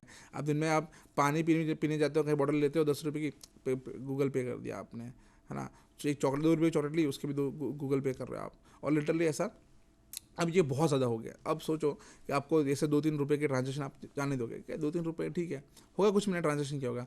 सो ये बंदा, एक लड़का था कॉलेज का स्टूडेंट, वो हर रोज़ हर 2-3 दिन के अंदर ऐसा 2-2 3-3 रुपये का ट्रांजेक्शन कर रहा था। ऐसे वो दिन के आराम से बैठे बैठे 1,000 रुपये कमा रहा था। तो आप सोचो महीने के और साल में कितने पैसे कमाओगे। तो इसको, ये इस तरीके के अटैक्स को हम लोग सलामी अटैक कहते हैं। धीरे धीरे वो लोग इस तरीके से या तो इन्फॉर्मेशन निकाल सकते हैं या तो ऐसे पैसे निकाल सकते हैं, राइट। इस तरीके के अटैक को हम लोग सलामी अटैक कहते हैं। फिर है स्निफर। स्निफर एक also it's a type of cyber crime. Sniffing में ऐसा होता है कि हम लोग स्निफिंग है और स्कैनिंग है, ये 2 टाइप के एक साइबर अटैक हैं जिसका इस्तेमाल करके हम लोग कुछ इन्फॉर्मेशन गैदर कर सकते हैं हमारे टारगेट के पास में से। तो स्निफिंग में ऐसा होता है कि जहाँ पे it is an a passive attack, जहाँ से हम लोग कुछ इन्फॉर्मेशन निकाल सकते हैं लेकिन सामने को पता नहीं चलता, राइट। तो हमें जैसे डॉग कैसे होता है, कुत्ता होता है, वो उसको बोलते कि भाई तुम ढूंढो, वो स्निफ करता है, सूंघता है, राइट। कुछ इन्वॉल्व नहीं करता, वो अपने आप को इन्वॉल्व नहीं करता कोई चीज़ों के अंदर। Similarly, right, sniffing is an type of attack जहाँ पर हम लोग सिर्फ देखते हैं, राइट, क्या हो रहा है कैसे, हम लोग कुछ इन्वॉल्व नहीं होते उस चीज़ में। तो that is also a type of attack. तो अगर ऐसा भी होता है तो किसी तरीके से, तो it is an cyber crime. फिर है और भी टेक्निक्स है, बहुत सारे टेक्निक्स हैं साहब, ये सब जो हैकिंग टेक्निक्स है बेसिकली ये सारी, उसका इस्तेमाल अगर हम लोग करते हैं तो it is an cyber crime. जैसे कि सोशल इंजीनियरिंग, जैसे हमने देखा स्पूफिंग, जो मैंने बताया रिसेंटली स्पूफिंग क्या है, right, it is also cyber crime. Steganography, so अगर ये एक मेथड है जिसके अंदर हम लोग सीक्रेट इन्फॉर्मेशन भेजते हैं, सीक्रेटली, मतलब बेसिकली जैसे कि मुझे आपके साथ कम्युनिकेट करना है। और ये मोस्टली ऐसी टेक्निक डिफेंस नहीं खास कर, लेकिन स्पाई एजेंट्स जो है वो ये यूज़ करते हैं। जैसे कि हमारा एक एजेंट है, हमारा ऑफिस है दिल्ली में, एंड हमारा एक एजेंट है से पाकिस्तान में छुपके से रह रहा है। अब वो हमारे साथ कम्युनिकेट करना चाहता है तो वो कैसे करेगा, उसको कोई इन्फॉर्मेशन शेयर करनी है, पास करनी है, वो कैसे करेगा। तो दे यूज़ स्टेगनोग्राफी मेथड, और ये बहुत कॉमन है वर्ल्ड में। हर एक स्पाई एजेंट्स या ऐसे लोग जिनको सीक्रेटली कम्युनिकेट करना है, ओपनली शेयर नहीं होना चाहिए, तो वो इस तरीके से ये मेथड यूज़ करते हैं, स्टेगनोग्राफी मेथड वो करते हैं, राइट। सो ये स्टेगनोग्राफी मेथड है, उसके अंदर हम लोग कोई इन्फॉर्मेशन है हमारे पास जो हमें शेयर करना चाहते हैं किसी और के साथ, राइट, हमारा दूसरा पर्सन के साथ, फ्रेंड्स के साथ, सो हम लोग सीक्रेटली भेजते हैं। ये प्रोसेस, ये से टेक्निकल प्रोसेस बेसिकली इसका इस्तेमाल हम लोग करते हैं। जैसे कि एग्जांपल, लेट्स से मुझे एक मैसेज भेजना है, मैं यहाँ बैठा हूँ अहमदाबाद में, आप दिल्ली में हो एग्जांपल, एंड मुझे भेजना है ऐसा मैसेज जो किसी को पता चले सिर्फ मेरे और आपके बीच में हो ये चीज़ें, राइट। तो मैं क्या करूँगा कि मैं एक मैसेज लेंगे जो मुझे भेजना है आपको, लेकिन hi hello how are you, ऐसा कुछ मुझे मैसेज आपको भेजना है। ठीक है। फिर ये मैसेज को मैं क्या करूँगा, एक इमेज लूँगा, एक फ़ोटो लूँगा, है ना, कोई भी की आपको फ़ोटो, वो हो सकता है लेट्स से बाइक का फ़ोटो एग्जांपल, कि भाई मुझे ये बाइक बेचनी है, ऐसा मैं कुछ बैक स्टोरी बनाऊँगा, ठीक है। मैं एक फ़ोटो लूँगा बाइक का, फ़ोटो खींच के मैं मेरा जो सीक्रेट मैसेज है उसको फ़ोटो के अंदर मर्ज कर दूँगा, एंड देन ये फ़ोटो जो है बना है फाइनल फ़ोटो, उसको मैं आपको भेज दूँगा, ठीक है। सो आपको चाहे मैं व्हाट्सएप से भेजूँ, चाहे मैं ईमेल करूँ, कुछ भी करूँ, ठीक है। सो मैंने आपको ये फ़ोटो भेज दिया।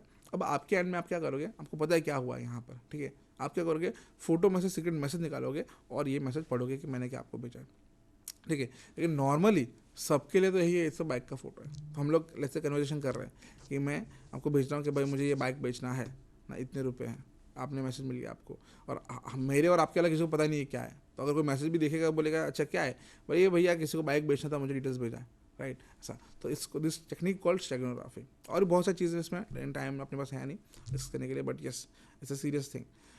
देन है एंटी थेफ्ट, वो मैंने बताया कि क्या होता है anti theft, DoS DoS attack, APTs that is advance person threat, जो मैंने आई थिंक कल बताया था थोड़ा आपको, brute forcing attack, password cracking या ब्रूट फोर्सिंग कह सकते हैं हम लोग, ट्रायल एरर मेथड, जहाँ पर जिसे मुझे नहीं पता था मैं बार बार ट्राई करता रहूँगा, आपका पॉसिबल नंबर पासवर्ड जैसे मैं 5 लेके चलता हूँ तो वो सारे के सारे एक के बाद एक ट्राई करूँगा, उसको हम लोग कहते हैं ब्रूट फोर्स मेथड। फिर है वाईफाई हैकिंग, अगर आपका वाईफाई हैक होता है, कोई हैकर बेसिकली करता है, या आपका फ़ोन हैक होता है वाईफाई के थ्रू, तो that is also a cyber crime. Mobile hacking, अगर आपको कोई मोबाइल हैक करता है ना, तो that is also a cyber crime. Exploit और स्पैम का इस्तेमाल होता है, ये टेक्निक्स है बेसिकली सारी अलग अलग टाइप की हैकिंग की, इसका इस्तेमाल होता है और हैकिंग के लिए। So obviously hacking is cyber crime and this technique is also consider under cyber crime. फिर है कुछ केस स्टडीज़ हैं मेरे पास जो मैं शेयर करना चाहूँगा आपके साथ। एक दो केस एग्जांपल्स हैं, जैसे कि एक लंदन बेस्ड डॉक्टर ने ये निकाला ऑफ़र कि भाई हमको किडनी चाहिए, है ना, और हम आपको सामने 24 लाख रुपए देने के लिए रेडी हैं, ठीक है। ऐसा एक उन्होंने स्कीम निकाला बेसिकली कि भाई एक दो हमारे पेशेंट्स हैं कि भाई उनको किडनी की ज़रूरत है एंड वो पैसे देने के लिए रेडी हैं, ठीक है। सो ये जो ऐसा डॉक्टर्स थे, फेक डॉक्टर्स थे, तो उनके कनेक्ट थे कुछ इंडिया के अंदर, तो उन्होंने वो कुछ एड्स रन किया या कुछ हॉस्पिटल में मार्केटिंग किया, तो कोई होगा जिसको पैसे की ज़रूरत होगी, तो उन्होंने रीच आउट किया कि भाई हाँ, और किडनी दो होती है, एक आप दे सकते हो, डोनेट कर सकते हो, राइट। सो उन्होंने बोला कि भाई ठीक है, मेरे पास 2 किडनी है, मैं एक देने को रेडी हूँ, मुझे 24 लाख रुपए की ज़रूरत है। सो उन्होंने बोला कि ठीक है हो जाएगा। तो उन्होंने क्या किया कि बोला कि आप ऐसा करो, आप XYZ जगह जाके, ये आई थिंक बेंगलोर का केस है, बोले बेंगलोर में ये XYZ हॉस्पिटल है, वहाँ जाके आप जाके ये ऑपरेशन आप करवा लो, आप किडनी डोनेट कर दो, हम आपको पैसे दिला देंगे। सो लिटरली ऐसा हुआ, ये बंदा वहाँ हॉस्पिटल में जाके वहाँ जाके अपना किडनी डोनेट कर दिया, एंड देन वो उसने 4-5 दिन रेस्ट किया कि चलो अभी ऑपरेशन हुआ, थोड़ा रेस्ट करते हैं, एंड हफ्ते बाद वो वहाँ पे फ़ोन करके पूछता है कि सर जी वो पैसे का क्या हुआ, पैसे आए नहीं। बोले कौन से पैसे, किस बात के पैसे। सो ऐसे भी फ्रॉड्स होते हैं, आप उन्होंने किडनी डोनेट कर दिया एंड उसको पैसे मिले नहीं, और 24 लाख रुपए की लालच में उन्होंने अपनी किडनी डोनेट कर दी। सो ऐसे भी केसेस देखने को हमको मिलते हैं। सो it's a fraud. Then online extortion with 39-year-old woman with 34-year-old man got for 55 lakh rupees. So ये एक आई थिंक दिल्ली का केस है, वेल नोन केस है, जहाँ पर एक बंदा था, वो उसने बहुत सारी औरतों के साथ फ्रेंडशिप किया, एक के बाद एक लड़कियों के साथ दोस्ती किया, एंड बोला कि यार मुझे पैसे की थोड़ी ज़रूरत है, थोड़ा पैसा मुझे दे दो, मदद की ज़रूरत है। ऐसा कर करके बहुत सारे लोगों से पैसे उसने लिए, बहुत सारी औरतों के साथ लड़कियों से पैसे लिए, और उनमें ऑलमोस्ट 35 लाख रुपये उसमें से उसने फ्रॉड किया। सो ऐसे फिर बाद में उनके वो क्या करता था कि 65 लाख रुपीज़ उन्होंने निकलवाए। तो अब वो क्या करता था, पहले दोस्ती करेगा, है ना, बाद में रिलेशनशिप में आएगा, बाद में प्यार से उनसे पैसे मांगेगा, पैसे जितने दे दिए। फिर अगर वो लड़की बोलती है, वुमेन ऐसा बोलती है कि ना मेरे पास और पैसे नहीं है, फिर क्या करेगा कि उन्होंने ड्यूरिंग द रिलेशनशिप, थोड़े जो भी 1-2 महीने हैं उसके अंदर, ड्यूरिंग द रिलेशनशिप उन्होंने फ़ोटोज़ कुछ खींचे थे, कुछ वीडियोज़ बनाए थे, private photos and private videos. अब वो प्राइवेट फ़ोटोज़ एंड वीडियोज़ को दिखा के उनको ब्लैकमेल किया जा रहा है कि भाई देखो मेरे पास तुम्हारी ये प्राइवेट फ़ोटोज़ है, प्राइवेट वीडियोज़ है, पैसे नहीं दोगे तो मैं ये लीक कर दूंगा, मैं पोर्नोग्राफी वेबसाइट में डाल दूंगा। ऐसे डरा धमका के एक्सटॉर्शन करके उन्होंने पैसे कमाए, ये बंदे ने अराउंड 65 लाख रुपीज़ उन्होंने एक्सटॉर्शन करके पैसे निकलवाए। तो अगेन यहाँ पे साइबर क्राइम का बनता है कि जहाँ पे फ़ोन का इस्तेमाल हुआ है, प्राइवेट फ़ोटोज़ एंड वीडियोज़ का इस्तेमाल हुआ है, एंड देन अगर वो डालता है तो इससे पोर्नोग्राफिक कंटेंट, राइट। सो ये प्राइवेसी का भी इंट्रूजन है, right. So all these are like different kind of cyber crime के जो केसेस हम इस पर लगा सकते हैं। तो ऐसा एक केस हुआ था, ये पकड़ा भी गया था बाद में, कि जहाँ पे एक वेल नोन वुमेन थी, उन्होंने कोई एम्बेसी से थे, उन्होंने कंप्लेन किया, नहीं पकड़ा गया।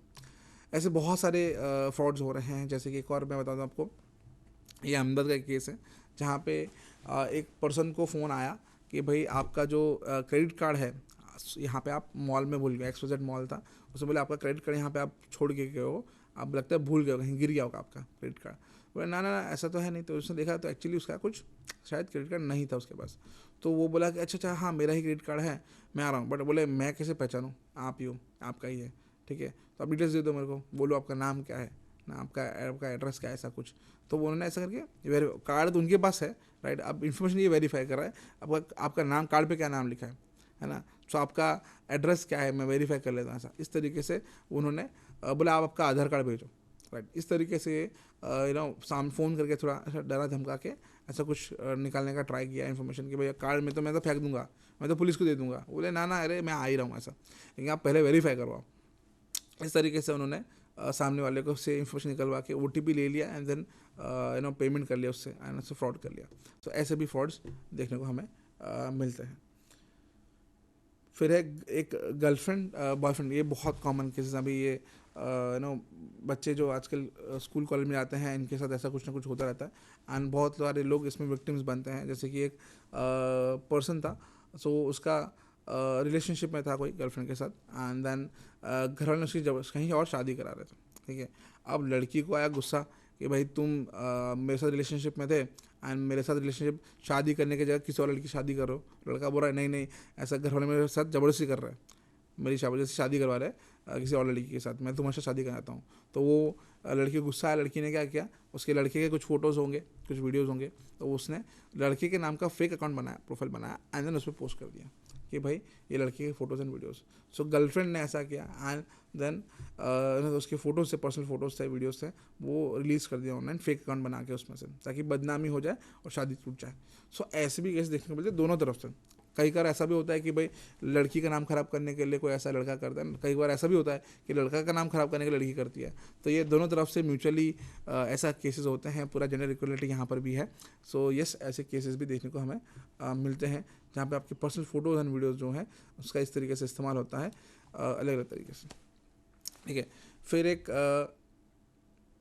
और केस है, आई थिंक वो मुंबई का कहीं का केस है ये, जहाँ पर एक इंसान ने, एक लड़के ने, बंदे ने एक फेक प्रोफाइल बनाया एंड देन वो जो सामने देखता है कि लड़की कौन है क्या है एंड उनका अटेंशन पाने के लिए एक फेक अकाउंट बनाया एंड देन उससे बात कर रहा है एंड जब लड़की बोले कि चलो मिलना है तो वहाँ पे जाए तो एक्चुअली वो लड़का कोई और ही है। सो ऐसे भी देखने को मिलते हैं केसेस, ये सब केस ऑफ फेक प्रोफाइल।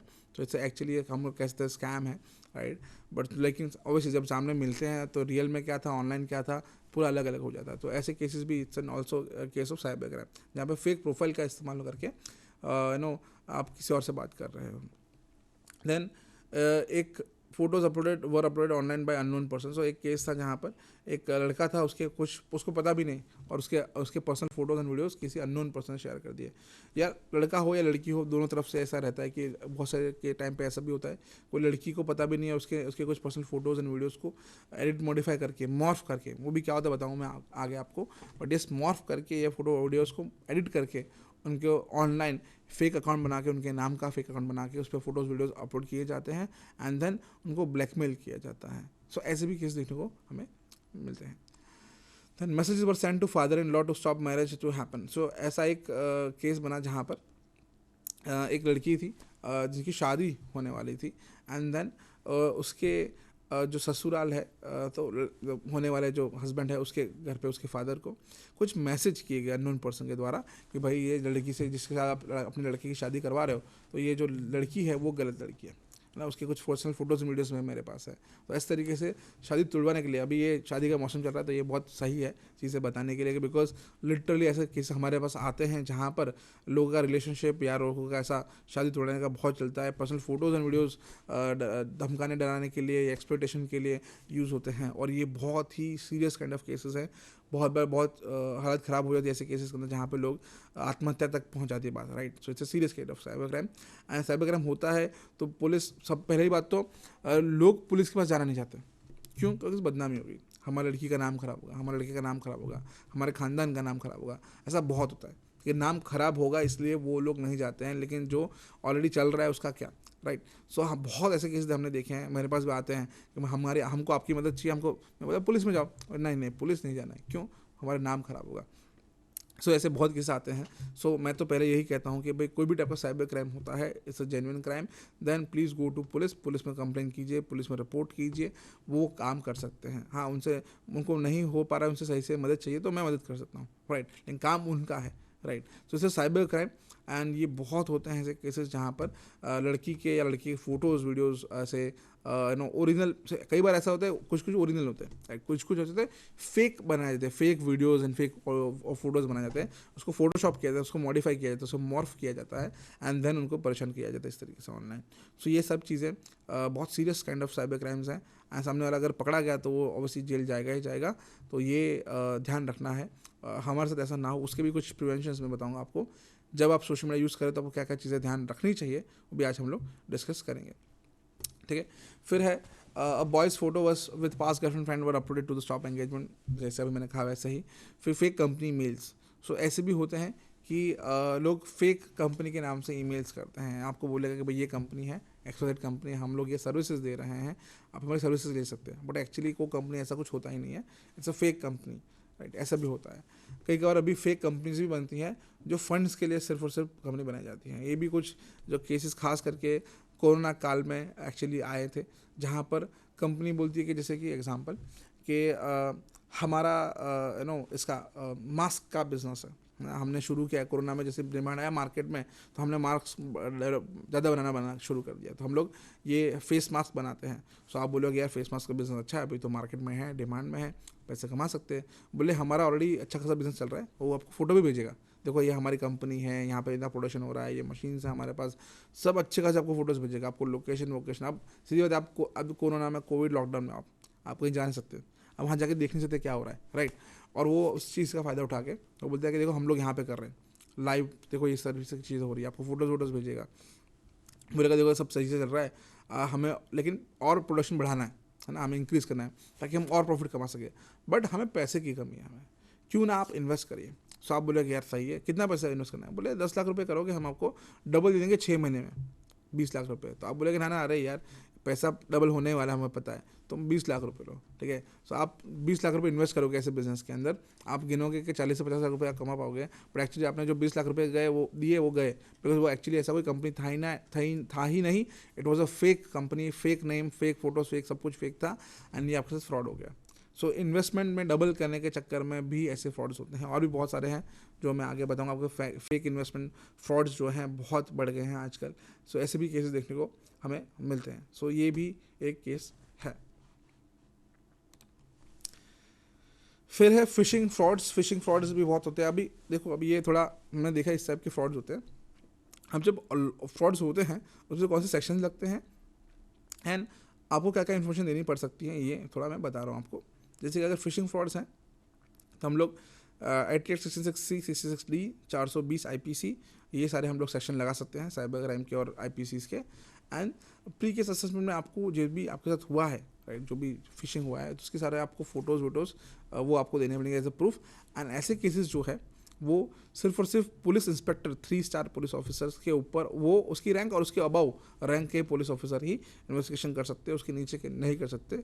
ये कुछ एक रूल्स, एक गाइडलाइंस बनाया गया है, बिकॉज जो पुलिस इंस्पेक्टर तक के जो रेंज के पुलिस ऑफिसर्स हैं उनको स्पेशल साइबर सिक्योरिटी की ट्रेनिंग दी जाती है, ऐसा है। सो उनको पता होता है ये क्या है, कैसे होता है, राइट। सो इसलिए उनको ये चीज़ें सिखाई भी जाती हैं। एंड मोस्टली ये सारे कम से कम बैचलर्स डिग्री धारक होते हैं, तो इस तरीके से उनको ये ट्रेनिंग दी जाती है। उसके हिसाब से उनको रखा गया, एक गाइडलाइन बनाया गया है कि ऐसे कोई भी साइबर क्राइम का कोई केस आता है तो पुलिस इंस्पेक्टर तक के रेंज के लोग जो है पुलिस इंस्पेक्टर है, वो मिनिमम पुलिस इंस्पेक्टर तक के वो ऐसे साइबर क्राइम को केस हैंडल कर सकते हैं। अब उसमें इन्फॉर्मेशन क्या क्या जाएगी, तो आपने जो भी हुआ है आपके साथ तो उसके फोटोज़ आप डाल सकते हो। कोई फ्रॉड्स हुआ है तो ट्रांजेक्शन की डिटेल्स डाल सकते हो आप, राइट। कुछ सामान मंगाया है, नहीं आया है, उसके फोटोज डाल सकते हो आप, जो भी हैं, राइट। वो सारी इन्फॉर्मेशन आप यहाँ पे ऐड कर सकते हो। फिर है fake option account on social media. So ऐसे जैसे मैंने बताया अभी कि बहुत ज़्यादा केसेस बढ़ गए हैं ऑप्शन कंटेंट के, राइट। सो जहाँ पे आपके नाम से फेक अकाउंट बनाया जाएगा, देन उसको यूज़ किया जाएगा, एंड देन आपके नाम से ये फ्रॉड्स हो रहा है, राइट। सो फेक कंटेंट या फिर ऑप्शन कंटेंट, जहाँ पे ऑप्शनिटी कंटेंट, न्यूडिटी कंटेंट शेयर किया जाएगा आपके नाम से या आप ही करते हो, तो इट्स अ साइबर क्राइम। सो उसके अंडर में सेक्शन 465 469 आईपीसी लगेगा, और ITX 67 के अंडर में, सेक्शन 67 के अंडर में आपके ऊपर पब्लिकली ये इलेक्ट्रॉनिक मटेरियल शेयर करने के लिए आपको साइबर क्राइम, आपको ये केस लगेगा और आपको जेल जाना पड़ सकता है। सो प्री असेसमेंट में केस में police inspector, again cyber crime serious cyber crime है तो पुलिस इंस्पेक्टर और उसके अबव के जो ऑफिसर्स हैं वही ऐसे केसेस को इन्वेस्टिगेट कर सकते हैं, एंड देन वो रिलेवेंट डेटा निकाल सकते हैं। जैसे कि अगर लेट्स से सोशल मीडिया पे हुआ है, राइट, कोई भी फेसबुक है, ट्विटर है, इंस्टाग्राम है, ये सारे अकाउंट्स में से ये सब डेटा शेयर हुआ है, तो वो क्या करेंगे कि वो जो भी रेलेवेंट सोशल मीडिया अथॉरिटी है, सो उनसे वो लोग कांटेक्ट करते हैं कि भाई ऐसा सोशल मीडिया के अंदर, जैसे कि एग्जांपल फेसबुक, तो फेसबुक के अंदर ऐसा कुछ कंटेंट शेयर हुआ है ये पर्टिकुलर अकाउंट के अंदर, और इस तारीख को इस टाइम पे शेयर हुआ है, तो इसका हमको डिटेल्स दे दीजिए। सो ये पुलिस जो है उनका एक लॉ इन्फोर्समेंट एजेंसी का अलग से एक पोर्टल रहता है, वहाँ से ये लोग डेटा मंगाते हैं, एंड देन ये जो डिपार्टमेंट से वो लोग देते हैं डेटा एंड शेयर करते हैं कि भाई इस तरीके से ये है, तो ये डेटा है, इन्फॉर्मेशन है, इसको आप ट्रैक कर सकते हो। तो इसका भी एक प्रोसेस है, हम देखेंगे अभी आज या कल में डिस्कस करेंगे, बट ये सो इस तरीके से होता है। तो ऑब्वियसली अब ऐसा कुछ हुआ है तो एक तो फोटोज़ चाहिए होगा कि भाई कैसे हुआ, क्या कंटेंट था, है ना, ऑप्शनल कंटेंट था तो क्या कंटेंट था, सो वो सब आपको दिखाना पड़ेगा एज अ प्रूफ और एज एविडेंस, तो वो हमको देना रहता है। एंड देन ये थर्ड पार्टी सर्विस प्रोवाइडर्स है, उनसे हम लोग एज अ पुलिस इंस्पेक्टर हम लोग इन्फॉर्मेशन निकाल सकते हैं। Search and seizure of digital evidence भी हम लोग ये प्रोसेस में करते हैं। फिर डेटा थेफ्ट, अगर मैं जैसे बता रहा था, कोई भी टाइम का डेटा चोरी होता है आपके फ़ोन से या आपके लैपटॉप से, सो उसका भी एक स्पेशल सेक्शन से स्पेशल लॉज हैं, तो उसमें सामने वाले अगर ऐसा कुछ करता है कोई, तो उसके बाद जेल जाना उसको पड़ सकता है। तो सेक्शन 66 के अंडर में और सेक्शन 43 के अंडर में, IT एक्ट के अंडर में उसको जेल जाना पड़ सकता है। डेटा थेफ्ट या डेटा चोरी कोई करता है तो सो उसमें ऐसा एग्जांपल देता हूँ मैं आपको, बेस्ट एग्जांपल देता हूँ। आपका फ़ोन है, आपको पता नहीं है, और आपके फ़ोन में से किसी ने कि आपके पर्सनल फोटोज़ एंड वीडियोस चोरी कर लिए, वो हो सकता है आपका फ्रेंड हो, ऐसे मैंने देखे केसेस जहाँ पे मजाक मस्ती में उन्होंने कुछ शुरू किया तो झगड़ा हो गया, तो बदला लेने के लिए, वो ऐसा दिखता नहीं है पहले, बदला लेने के लिए क्या करते हैं, वो अपने फ्रेंड्स के फ़ोन में से उसके पर्सनल फ़ोटोज़, उसके वीडियोज़, ये सब निकाल के बाद में ऑनलाइन फेक अकाउंट बना के देन उसको परेशान करते हैं। सो ये अब उसको पता नहीं होता बंदे को कि भाई ये कौन कर रहा है, वो खुद दोस्तों में बात कर रहा है, यार मेरे साथ ऐसा हुआ, या मदद करो, कैसे करूँ, क्या करूँ, बट उसको पता नहीं था उसके में से, उसके दोस्तों में से कोई एक ऐसा दोस्त है जो उसके साथ ऐसा कर रहा है, right. So it's a serious kind of cyber crime, ये बहुत होते हैं। हमने आजकल जो यंगस्टर्स में ये सब उसमें ये चलता है, द्वेष ईर्ष्या की भावना के चलते ये लोग ऐसा कुछ ना कुछ साइबर क्राइम ये लोग करते हैं। So it's cyber crime obviously, and जो डेटा चोरी किया that is also a cyber crime, right. जो ऑलरेडी कंटेंट शेयर किया उसके लिए तो हम उसको जेल में भेजने वाले हैं, पर डेटा चोरी किया तो उसका भी सेक्शन लगेगा उसके ऊपर, एंड वो जेल जा सकता है। अगेन उसका डिजिटल एविडेंस हम लोग चेक करेंगे, उसके जो फ़ोन है उसको हम लोग फॉरेंसिकली हम लोग सर्च एंड सीज करेंगे एंड उसमें से एविडेंस निकालेंगे, एंड उसको फॉरेंसिकली हम लोग प्रूव करना पड़ेगा हमें कोर्ट ऑफ लॉ के अंदर कि भाई ये जो एविडेंसेस प्रूव करता है कि ये जो फोटोज़ है ये लड़के ने अपने उसके फ़ोन में से इसके फ़ोन में से ये लिया है, ये प्रूव करके हमें बताना पड़ेगा। तो data theft is also a cyber crime. Also let's say data theft मतलब डेटा लीक हुआ है कहीं से, एंड देन वो डेटा आप लेते हो अपने पास रखते हो, that is also a cyber crime, ठीक है। या फिर ऐसा है कि डेटा थेफ्ट तो हुआ ही हुआ है, लेकिन आप जैसे एक बार सामान है, जैसे कि एग्जांपल मैं आपको देता हूँ, आपका लैपटॉप है, आपका फ़ोन है, ठीक है, आपका लैपटॉप है या आपका फ़ोन है, दो चीज़ें हैं अलग अलग। अब लेट्स से उसमें से कोई भी एक चीज़ चोरी हो जाती है, एग्जांपल दोनों चीज़ चोरी हुई, कोई फ़र्क नहीं पड़ रहा, ठीक है, फ़ोन चोरी हो गया या लैपटॉप चोरी हो गया, अब दोनों इलेक्ट्रॉनिक डिवाइसेस हैं, ठीक है। आपका सामान चोरी होता है कोई भी टाइप का सामान हो सकता है, वो सामान चोरी होता है तो आप क्या करते हो, उसका कंप्लेन कराते हो पुलिस के अंदर कि भाई ये सामान चोरी का कंप्लेन है। बट अगर ये डिजिटल डिवाइसेस हैं, इलेक्ट्रॉनिक डिवाइसेस हैं, तो वो सेक्शन 66 के अंडर में आप लगा सकते हो, बिकॉज वो जो लैपटॉप था और जो फ़ोन था उसके अंदर आपका पर्सनल डेटा भी था, तो it is also a normal like चोरी kind of thing, but also a cyber crime as well, क्या डेटा भी चोरी हुआ है मेरा साथ साथ में ऑब्वियसली, तो आप उसका भी कंप्लेन आप साथ में रजिस्टर करा सकते हो, ठीक है। देन एक सीरियस केस बता दूंगा आपको कि ऐसा होता है, तो ऐसे बहुत केसेस हमने देखे हैं किडनैपिंग के भाग जाने के। कल ही मेरे पास एक फ़ोन आया था कि भाई ऐसा लड़का है हमारा भाग गया घर छोड़ के। तो ऐसे बहुत किस्से हमें देखने को मिलते हैं।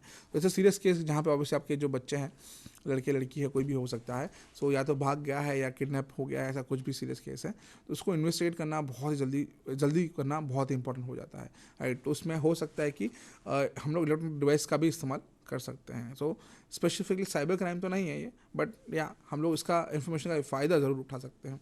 जैसे कि मिसिंग केस है, तो लिटरली सस्पेंशन के बेसिस पे आप किसी को भी एक्चुअली आप उठा सकते हो, पुलिस मतलब उठा सकती है इन्वेस्टिगेशन करने के लिए, भाई कौन है क्या नहीं है।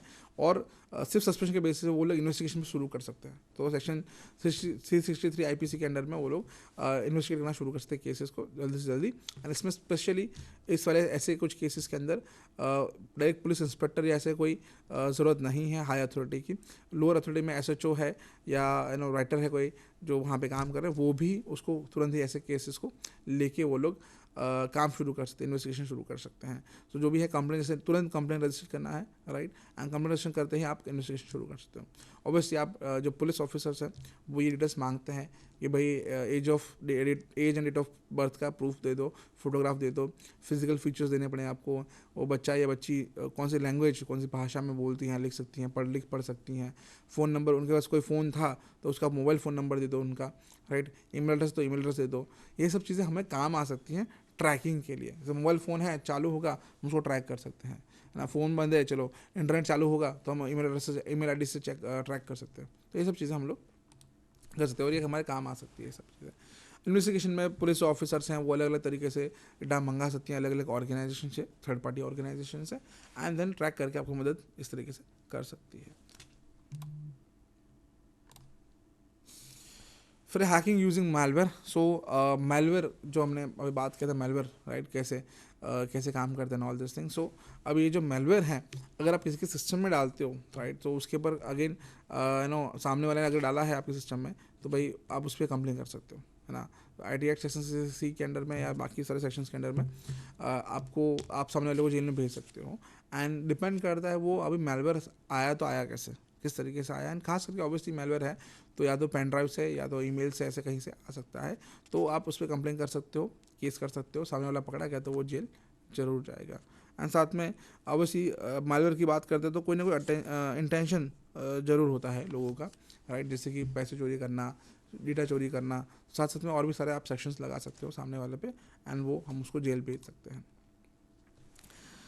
उसके बाद है कि वेबसाइट ब्लॉकिंग। लेट्स से अभी कोई वेबसाइट है, राइट, जिसमें इनअप्रोप्रिएट कंटेंट है, तो वो इनअप्रोप्रिएट जो कंटेंट है वो इनअप्रोप्रिएट कंटेंट मतलब आपको नहीं पसंद आया, बेसिकली कंटेंट है आपको नहीं पसंद आया, इट्स एन इनअप्रोप्रिएट कंटेंट, आपको ये वेबसाइट ब्लॉक करानी है, राइट। वो कोई भी वेबसाइट हो सकती है कि भाई ये कंटेंट अच्छा नहीं है, कंटेंट सही नहीं है और गलत तरीके से ये सब चीज़ें बताई गई हैं, ये वेबसाइट्स गलत है, बेसिकली पूरा वेबसाइट ही गलत है, तो ऐसे को आप वेबसाइट्स को ब्लॉक करा सकते हो आप।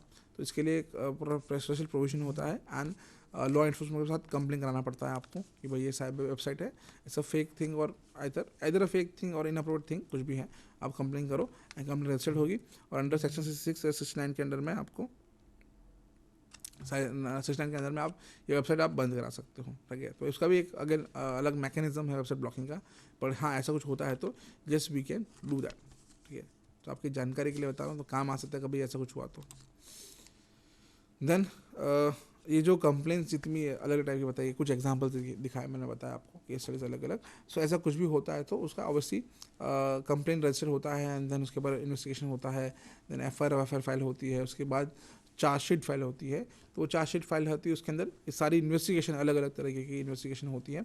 साइबर क्राइम केसेस हैं तो कौन सा केस है, किस तरीके से केस था, क्या एविडेंस हमें मिले हैं, क्या प्रूफ है हमारे पास, ये सब कुछ कोर्ट के अंदर हम चार्जशीट फाइल करते हैं। सो उसके अंदर ये सब चीज़ें हमें मैंशन करना ज़रूरी है। उसके लिए केस पूरा क्या बना है, किस तरीके से हुआ, आपको सही से बताना पड़ेगा, तो इस तरीके से सही तरीके से एविडेंस भी गैदर किए जा सकते हैं। सो अब जो साइबर क्राइम है तो उसमें अलग अलग टाइप के साइबर क्राइम से जो हम आज थोड़े कुछ डिस्कस किया हमने, उसमें से खास करके मैं ये बात करना चाहूँगा जो चाइल्ड या वुमेन जो हैं, बच्चा या औरत है, अगर उनके साथ साइबर क्राइम होता है तो उसके कुछ स्पेशल लॉज हैं, ठीक है। खास करके अगर बात करें चाइल्ड्स की, चाइल्ड के अंदर हमारे पास इंडिया के अंदर एक ये लॉ है, एक रूल है, दैट इज़ उसके अंदर में ये एक्ट है बेसिकली, ये मतलब रूल है, दैट इज लॉ ओनली। सो ये एक्ट है जिसका नाम है protection of children from sexual offences, POCSO act है। पॉक्सो एक्ट के अंडर में अगर कोई लड़का है, लड़की है, बच्चा है अंडर द एज ऑफ 18, सो अगर उसके साथ कोई भी टाइप का साइबर क्राइम होता है तो उसमें हम लोग ये एक्ट डिपेंड करता है क्या केस है, उसके हम उसका यूज़ कर सकते हैं, सामने वालों को हम लोग कड़ी से कड़ी सजा दिला सकते हैं। उसमें खास करके अगर कंटेंट डिफेमेशन का है या चाइल्ड पोर्नोग्राफिक का है तो सामने वाले को हम अच्छे से सेक्शन 14-15 के अंदर में हम उसको जेल पहुंचा सकते हैं। तो it's a serious kind of cyber crime. Obviously section 67 के 7A बी भी है, खास बी है जो चाइल्ड पोर्नोग्राफी के रिलेटेड है, तो उसके अंदर में हम लोग सामने वाले को जेल भेज सकते हैं। ठीक है, तो ये बहुत सीरियस केस है। साइबर बुलिंग, साइबर स्टॉकिंग और हरासमेंट खास करके के केसेस बहुत होते हैं बच्चों के साथ, तो अगेन उसमें भी हम लोग ये सब चीज़ें सेक्शन, स्पेशल सेक्शंस हैं कुछ अलग से उसके, वो हम लोग इस्तेमाल कर सकते हैं और सामने वाले को हम लोग जेल पहुंचा सकते हैं। और नॉट जस्ट यहाँ पर, पूरे वर्ल्ड में अलग अलग जगह पे हर एक कंट्री के अंदर खुद स्पेशल लॉज हैं चाइल्ड, खास करके चाइल्ड्स के लिए, चिल्ड्रन के लिए स्पेशल लॉज हैं जो उनकी सुरक्षा करने के लिए बनाए गए हैं। और इंटरपोल जो इंटरनेशनल पुलिस है, उनके भी कुछ रूल्स रेगुलेशंस हैं, लॉज हैं, उन्होंने कुछ प्रोग्राम्स भी रन किए हैं जिसके अंडर में ये लोग ये सब इन्वेस्टिगेशन रेगुलर करते रहते हैं, कंटेंट चेक करते रहते हैं। अगर कोई भी इंसान अगर इंटरनेट पे खास कर बच्चों के साथ कोई गलत तरीके की चीज़ें करना चाहता है या कर रहा है या बात कर रहा है, तो ये नज़र रखती हैं इंटरपोल और सीबीआई भी। सो उसके ये जो नोडल एजेंसीज हैं, इंटरपोल का सीबीआई है इंडिया के अंदर, सो उनके थ्रू हम लोग ये केसेस को सीरियसली आगे बढ़ा सकते हैं अगर इंटरनेशनल इश्यूज होगा तो भी, right. So it's a serious kind of cyber crime. तो ये सब चीज़ें है।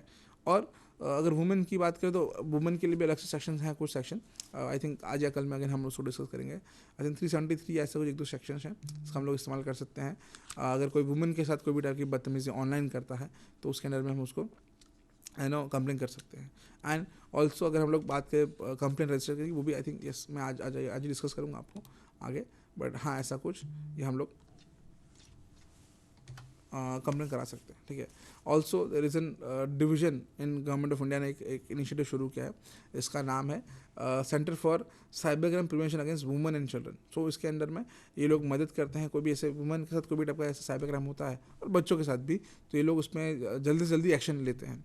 एंड ऑल्सो जो हमारे गवर्नमेंट ऑफ इंडिया का एक पोर्टल है cybercrime.gov.in, वहाँ पे अगर आपके साथ कोई भी टाइप का साइबर क्राइम होता है तो आप वहाँ पे कंप्लेन करा सकते हैं। और ख़ास करके अगर कोई भी चाइल्ड या वुमेन के साथ कोई भी साइबर क्राइम होता है तो आप इस पर जाके अलग से एक सेक्शन है जो स्पेसिफिकली चाइल्ड एंड वुमेन के लिए है, वहाँ पे एनोनिमसली अपनी पर्सनल इन्फॉर्मेशन दिए बिना हम कंप्लेन वहाँ पे कर सकते हैं। And it's a good thing to do. Also हमारा एक साइबर क्राइम हेल्पलाइन नंबर है पूरे इंडिया का, नेशन वाइड, उसका नंबर है 1930। सो पहले नंबर था ये 155260, बट अभी चेंज हो गया, अभी नया नंबर है दैट इज़ 1930। ये national cyber crime helpline number है, उसको भी आप कॉल करके कंप्लेन आप रजिस्टर करा सकते हैं। ठीक है। फिर आगे बात करते हैं, नेक्स्ट टॉपिक है जो ये बेसिक थोड़ा था साइबर क्राइम क्या है, कैसे होता है। अब थोड़ा थोड़ा धीरे धीरे हम सोशल मीडिया एंड रोजिंदी ज़िंदगी हैं जहाँ पे हम लोग regular day to day life के अंदर हम लोग कहीं ना कहीं या तो विक्टिम बनते हैं साइबर क्राइम के, या हम ही कुछ साइबर क्राइम करते हैं लेकिन हमें पता नहीं है, राइट। सो उसकी डिस्कस करते हैं, उसकी बात करते हैं।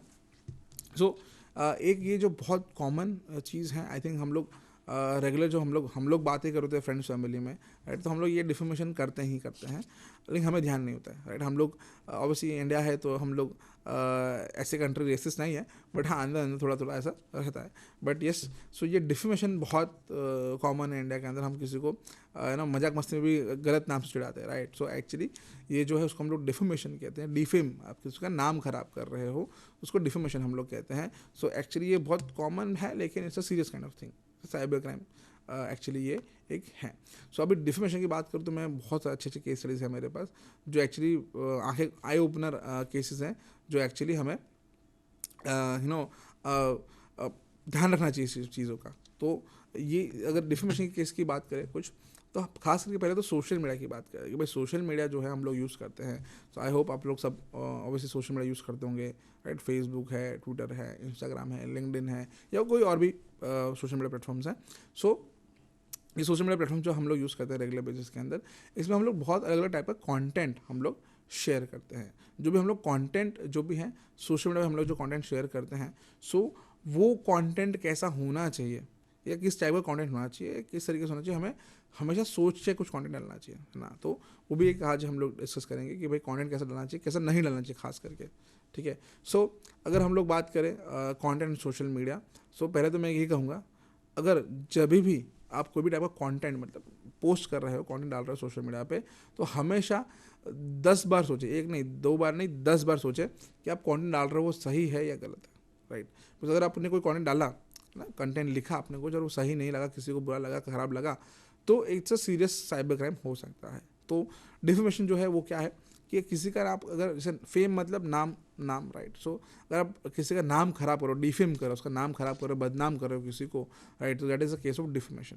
तो डिफेमेशन में कैसे केसेस आ सकते हैं, जैसे कि example I think last time जब यूपी गवर्नमेंट बनी थी, तब जब पहली बार योगी आदित्यनाथ जी सीएम बने, राइट। सो उस टाइम पे जिस दिन शपथ विधि थी, उस टाइम पे बहुत सारे लोगों ने पूरे इंटरनेट पे अलग अलग जगह से पूरे अक्रॉस इंडिया लोगों ने कुछ ना कुछ मजाक उड़ाया बेसिकली बीजेपी का एंड यू नो बीजेपी का, या फिर ये जो योगी गवर्नमेंट है या फिर योगी आदित्यनाथ जी हैं उनके बारे में गलत कुछ उन्होंने कहा, राइट। सो अब जब गलत कहा इन द सेंस ऑफ कि उन्होंने जोक्स बनाए, राइट, कुछ फोटोज़ बनाए, कुछ मीम्स बनाए जो भी बहुत ट्रेंड में है, राइट, मीम्स बनाते हैं लोग।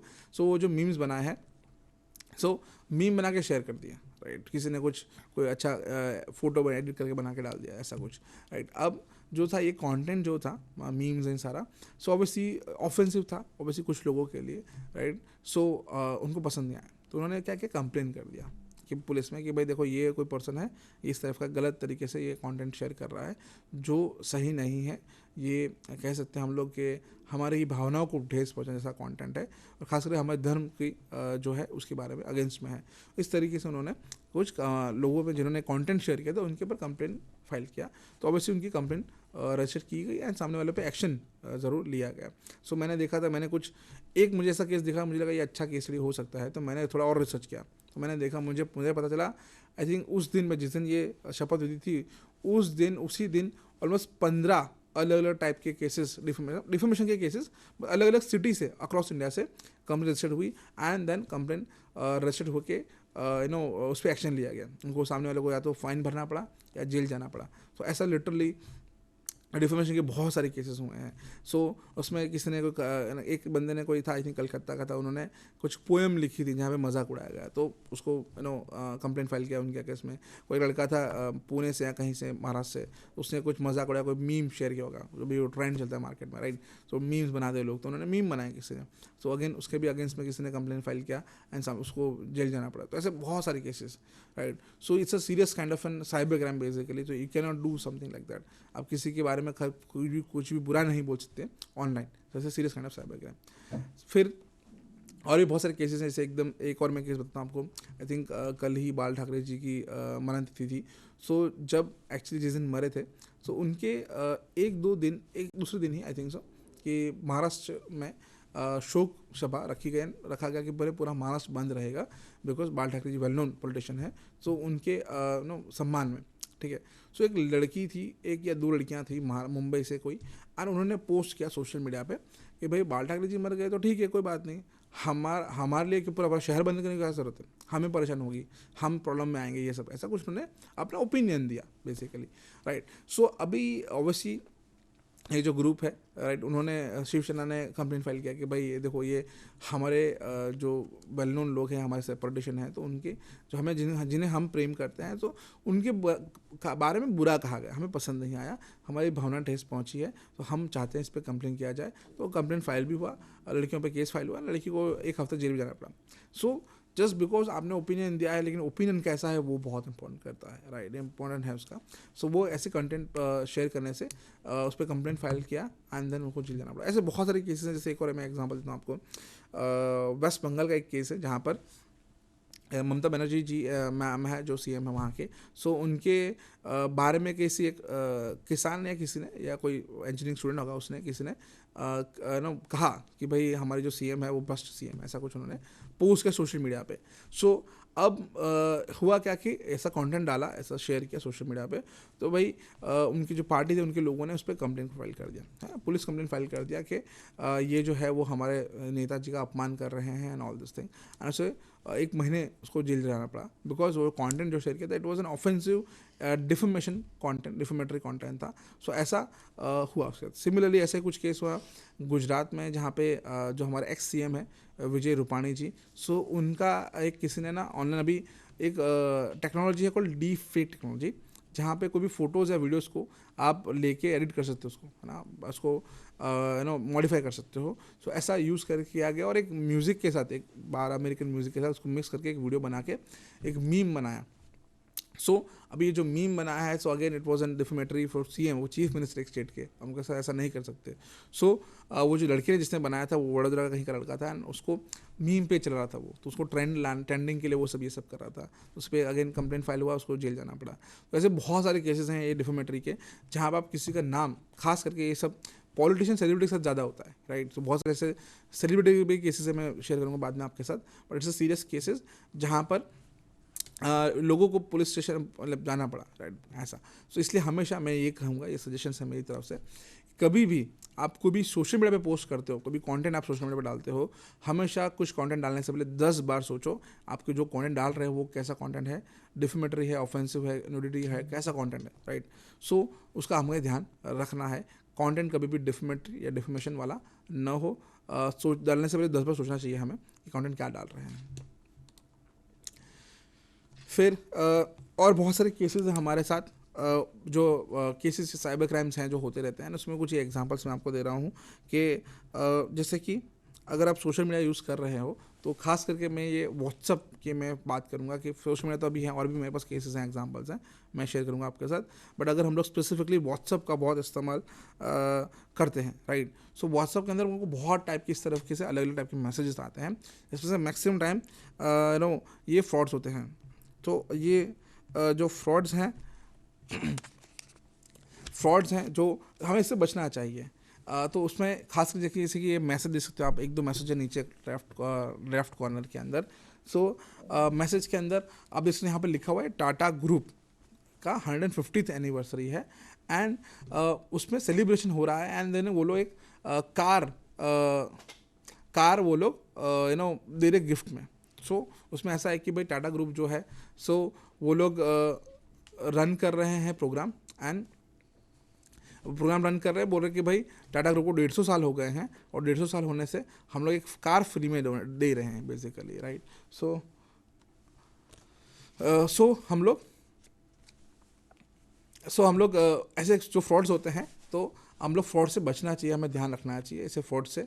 सो इसलिए कभी भी ऐसा कुछ आता है फ्रॉड्स होता है, तो हमें देखना, जैसे कोई लिंक आ रहा है तो हमें ध्यान रखना चाहिए कि भाई it's a fraud, can be a fraud obviously, because पहली बात तो कोई भी गाड़ी फ्री में नहीं देगा, भले टाटा कंपनी है, राइट, वो लोग फ्री में फ्रॉड्स मतलब फ्री में कार नहीं देंगे। एंड ये जो लिंक आया है, वो लिंक से देख के पता चलता है कि इससे टाटा कंपनी का नहीं है लिंक, बिकॉज भले नाम लिखा हो टाटा ग्रुप है, टाटा कंपनी है, 153 एनिवर्सरी, ये सच्चाई है बेसिकली, 150 साल हो गए टाटा ग्रुप को, राइट। सो ये वही मैं कह रहा था, भाई रियल लाइफ इन्फॉर्मेशन को यूज़ करके वो लोग फ्रॉड्स करते हैं, right. So real life information कर लेके लोग फ्रॉड्स करते हैं, तो हमें ध्यान रखना है कि इस तरीके से हम लोग विक्टिम न बने, ठीक है। सो इसमें आप लिंक देखोगे, नीचे लिखा है 51l.org करके कुछ ऐसा लिंक है, right. It's a fraudulent link, it's a fake link, है ना। और हम उसमें भी आता है, जैसे कि हमको मिला मैसेज कि भाई गाड़ी फ्री में मिल रही है, तो आप क्या करोगे, आप 10 लोगों को और भेजोगे कि भाई गाड़ी फ्री में मिल रही है, तुम भी पार्टिसिपेट करो, राइट। सो ऐसा नहीं करना है, इट्स अ फ्रॉड। हमेशा ध्यान रखो, ऐसा कोई भी लिंक आता है, it's a fake link, it's a fraudulent link, उस पर ना ही हमें खुद लिंक पे क्लिक करना है, ना ही किसी और को फॉरवर्ड करना है, बिल्कुल नहीं करना है ऐसा। सिमिलरली ऐसा ही केस अभी रिसेंटली हुआ, जब अराउंड ये लास्ट ईयर ही 75th एनिवर्सरी मनाई गई अमूल कंपनी की। सो अमूल जो डेयरी है, जो फेमस है इंडिया की, अमूल डेयरी, राइट। सो उसकी 75 ईयर्स में, जैसे ही हम लोग 75 ईयर्स मना रहे थे, वैसे ही अमूल कंपनी का भी 75th ईयर था। तो उनमें वो लोग बेसिकली एनिवर्सरी कर रहे थे, लेकिन अलग तरीके से वो कुछ इवेंट्स किया उन लोगों ने। लेकिन यहाँ पे जो फ्रॉडस्टर्स है, स्कैमर्स है, उन्होंने वो इन्फॉर्मेशन का इस्तेमाल किया कि भाई अमूल कंपनी है 75th एनिवर्सरी मना रही है, सो वो लोग है ना फ्री में कुछ वाउचर्स दे रहे हैं, आप उस पर लिंक पे जाओ, लिंक पे क्लिक करो, अपना इन्फॉर्मेशन डालो, और आपको 6,000 रुपये का वाउचर मिलेगा जिसमें आप शॉपिंग कर सकते हो अमूल कंपनी की कोई भी प्रोडक्ट्स का, ठीक है। अगेन सेम सीन, अगर अगर इंडिया के अंदर अभी 1.3 बिलियन लोग हैं, सबको 6,000 का वाउचर देगा तो क्या ही होगा कंपनी का, राइट? इट्स नॉट पॉसिबल, ठीक है। So it's an fraudulent link, it's a fraud message, it's a fake message. बहुत लोग सर्कुलेट कर रहे थे व्हाट्सअप के अंदर कि भाई 6,000 का वाउचर मिलेगा, 6,000 का वाउचर मिलेगा। अगेन आप ध्यान से आपको लिंक को देखोगे तो आप कहीं पे भी अमूल कंपनी का नाम नहीं दिख रहा है। जो URL के आगे का पार्ट है उसमें, पीछे तो हो सकता है, राइट, पीछे दिख रहा है अमूल दिखेगा आपको, लेकिन एक्चुअली वो पीछे है, ओरिजिनल वेबसाइट में नहीं है। जो ओरिजिनल वेबसाइट का जो URL होता है वहाँ नहीं है। वो क्या होता है, कैसे होता है, मैं आगे आज आपको दिखाऊंगा कि URL कैसे होता है, कहाँ में दिखना चाहिए, क्या ध्यान देना चाहिए हमें कि भाई इस तरीके से ये लिंक है, वो फ्रॉडलेंट लिंक हो सकती है, ठीक है। फिर जो रेगुलर ऑफर, मतलब कुछ ना कुछ नया ऑफर चलता है, आप जैसे मार्केट में आप जाओ घूमो तो कि भाई 26 जनवरी हफ्ता आने वाला है तो अभी ऑफर चलेगा कि भाई 26 जनवरी की स्पेशल ऑफर्स हैं, आपको ये कुछ फ्री में मिलेगा, या एक सामान लो दूसरा सामान फ्री में मिलेगा। तो ये सारी ऑफर्स है, कुछ कुछ जेन्युइन होती है, कुछ कुछ फेक होती है, फ्रॉडलेंट होती है। तो ये जो फ्रॉडस्टर्स हैं, स्कैमर्स हैं, वो real life information, again so जो हाल चल रहा है, जैसे कि अभी ये 26 जनवरी आ रही है तो भाई रिपब्लिक डे का ऑफर बता रहे हैं आपको, ठीक है। फिर अगर नेक्स्ट मंथ में वैलेंटाइंस डे है तो वैलेंटाइंस डे गिफ्ट बताएंगे कि Valentine day gift, women's day आएगा तो वुमेंस डे गिफ्ट। ऐसा अलग अलग डेज, अलग अलग तारीख को या फेस्टिवल्स का नाम यूज़ करके वो लोग फ्रॉडलेंट लिंक्स बना के शेयर करते हैं, एंड देन लोग उसमें फंस जाते हैं। जैसे कि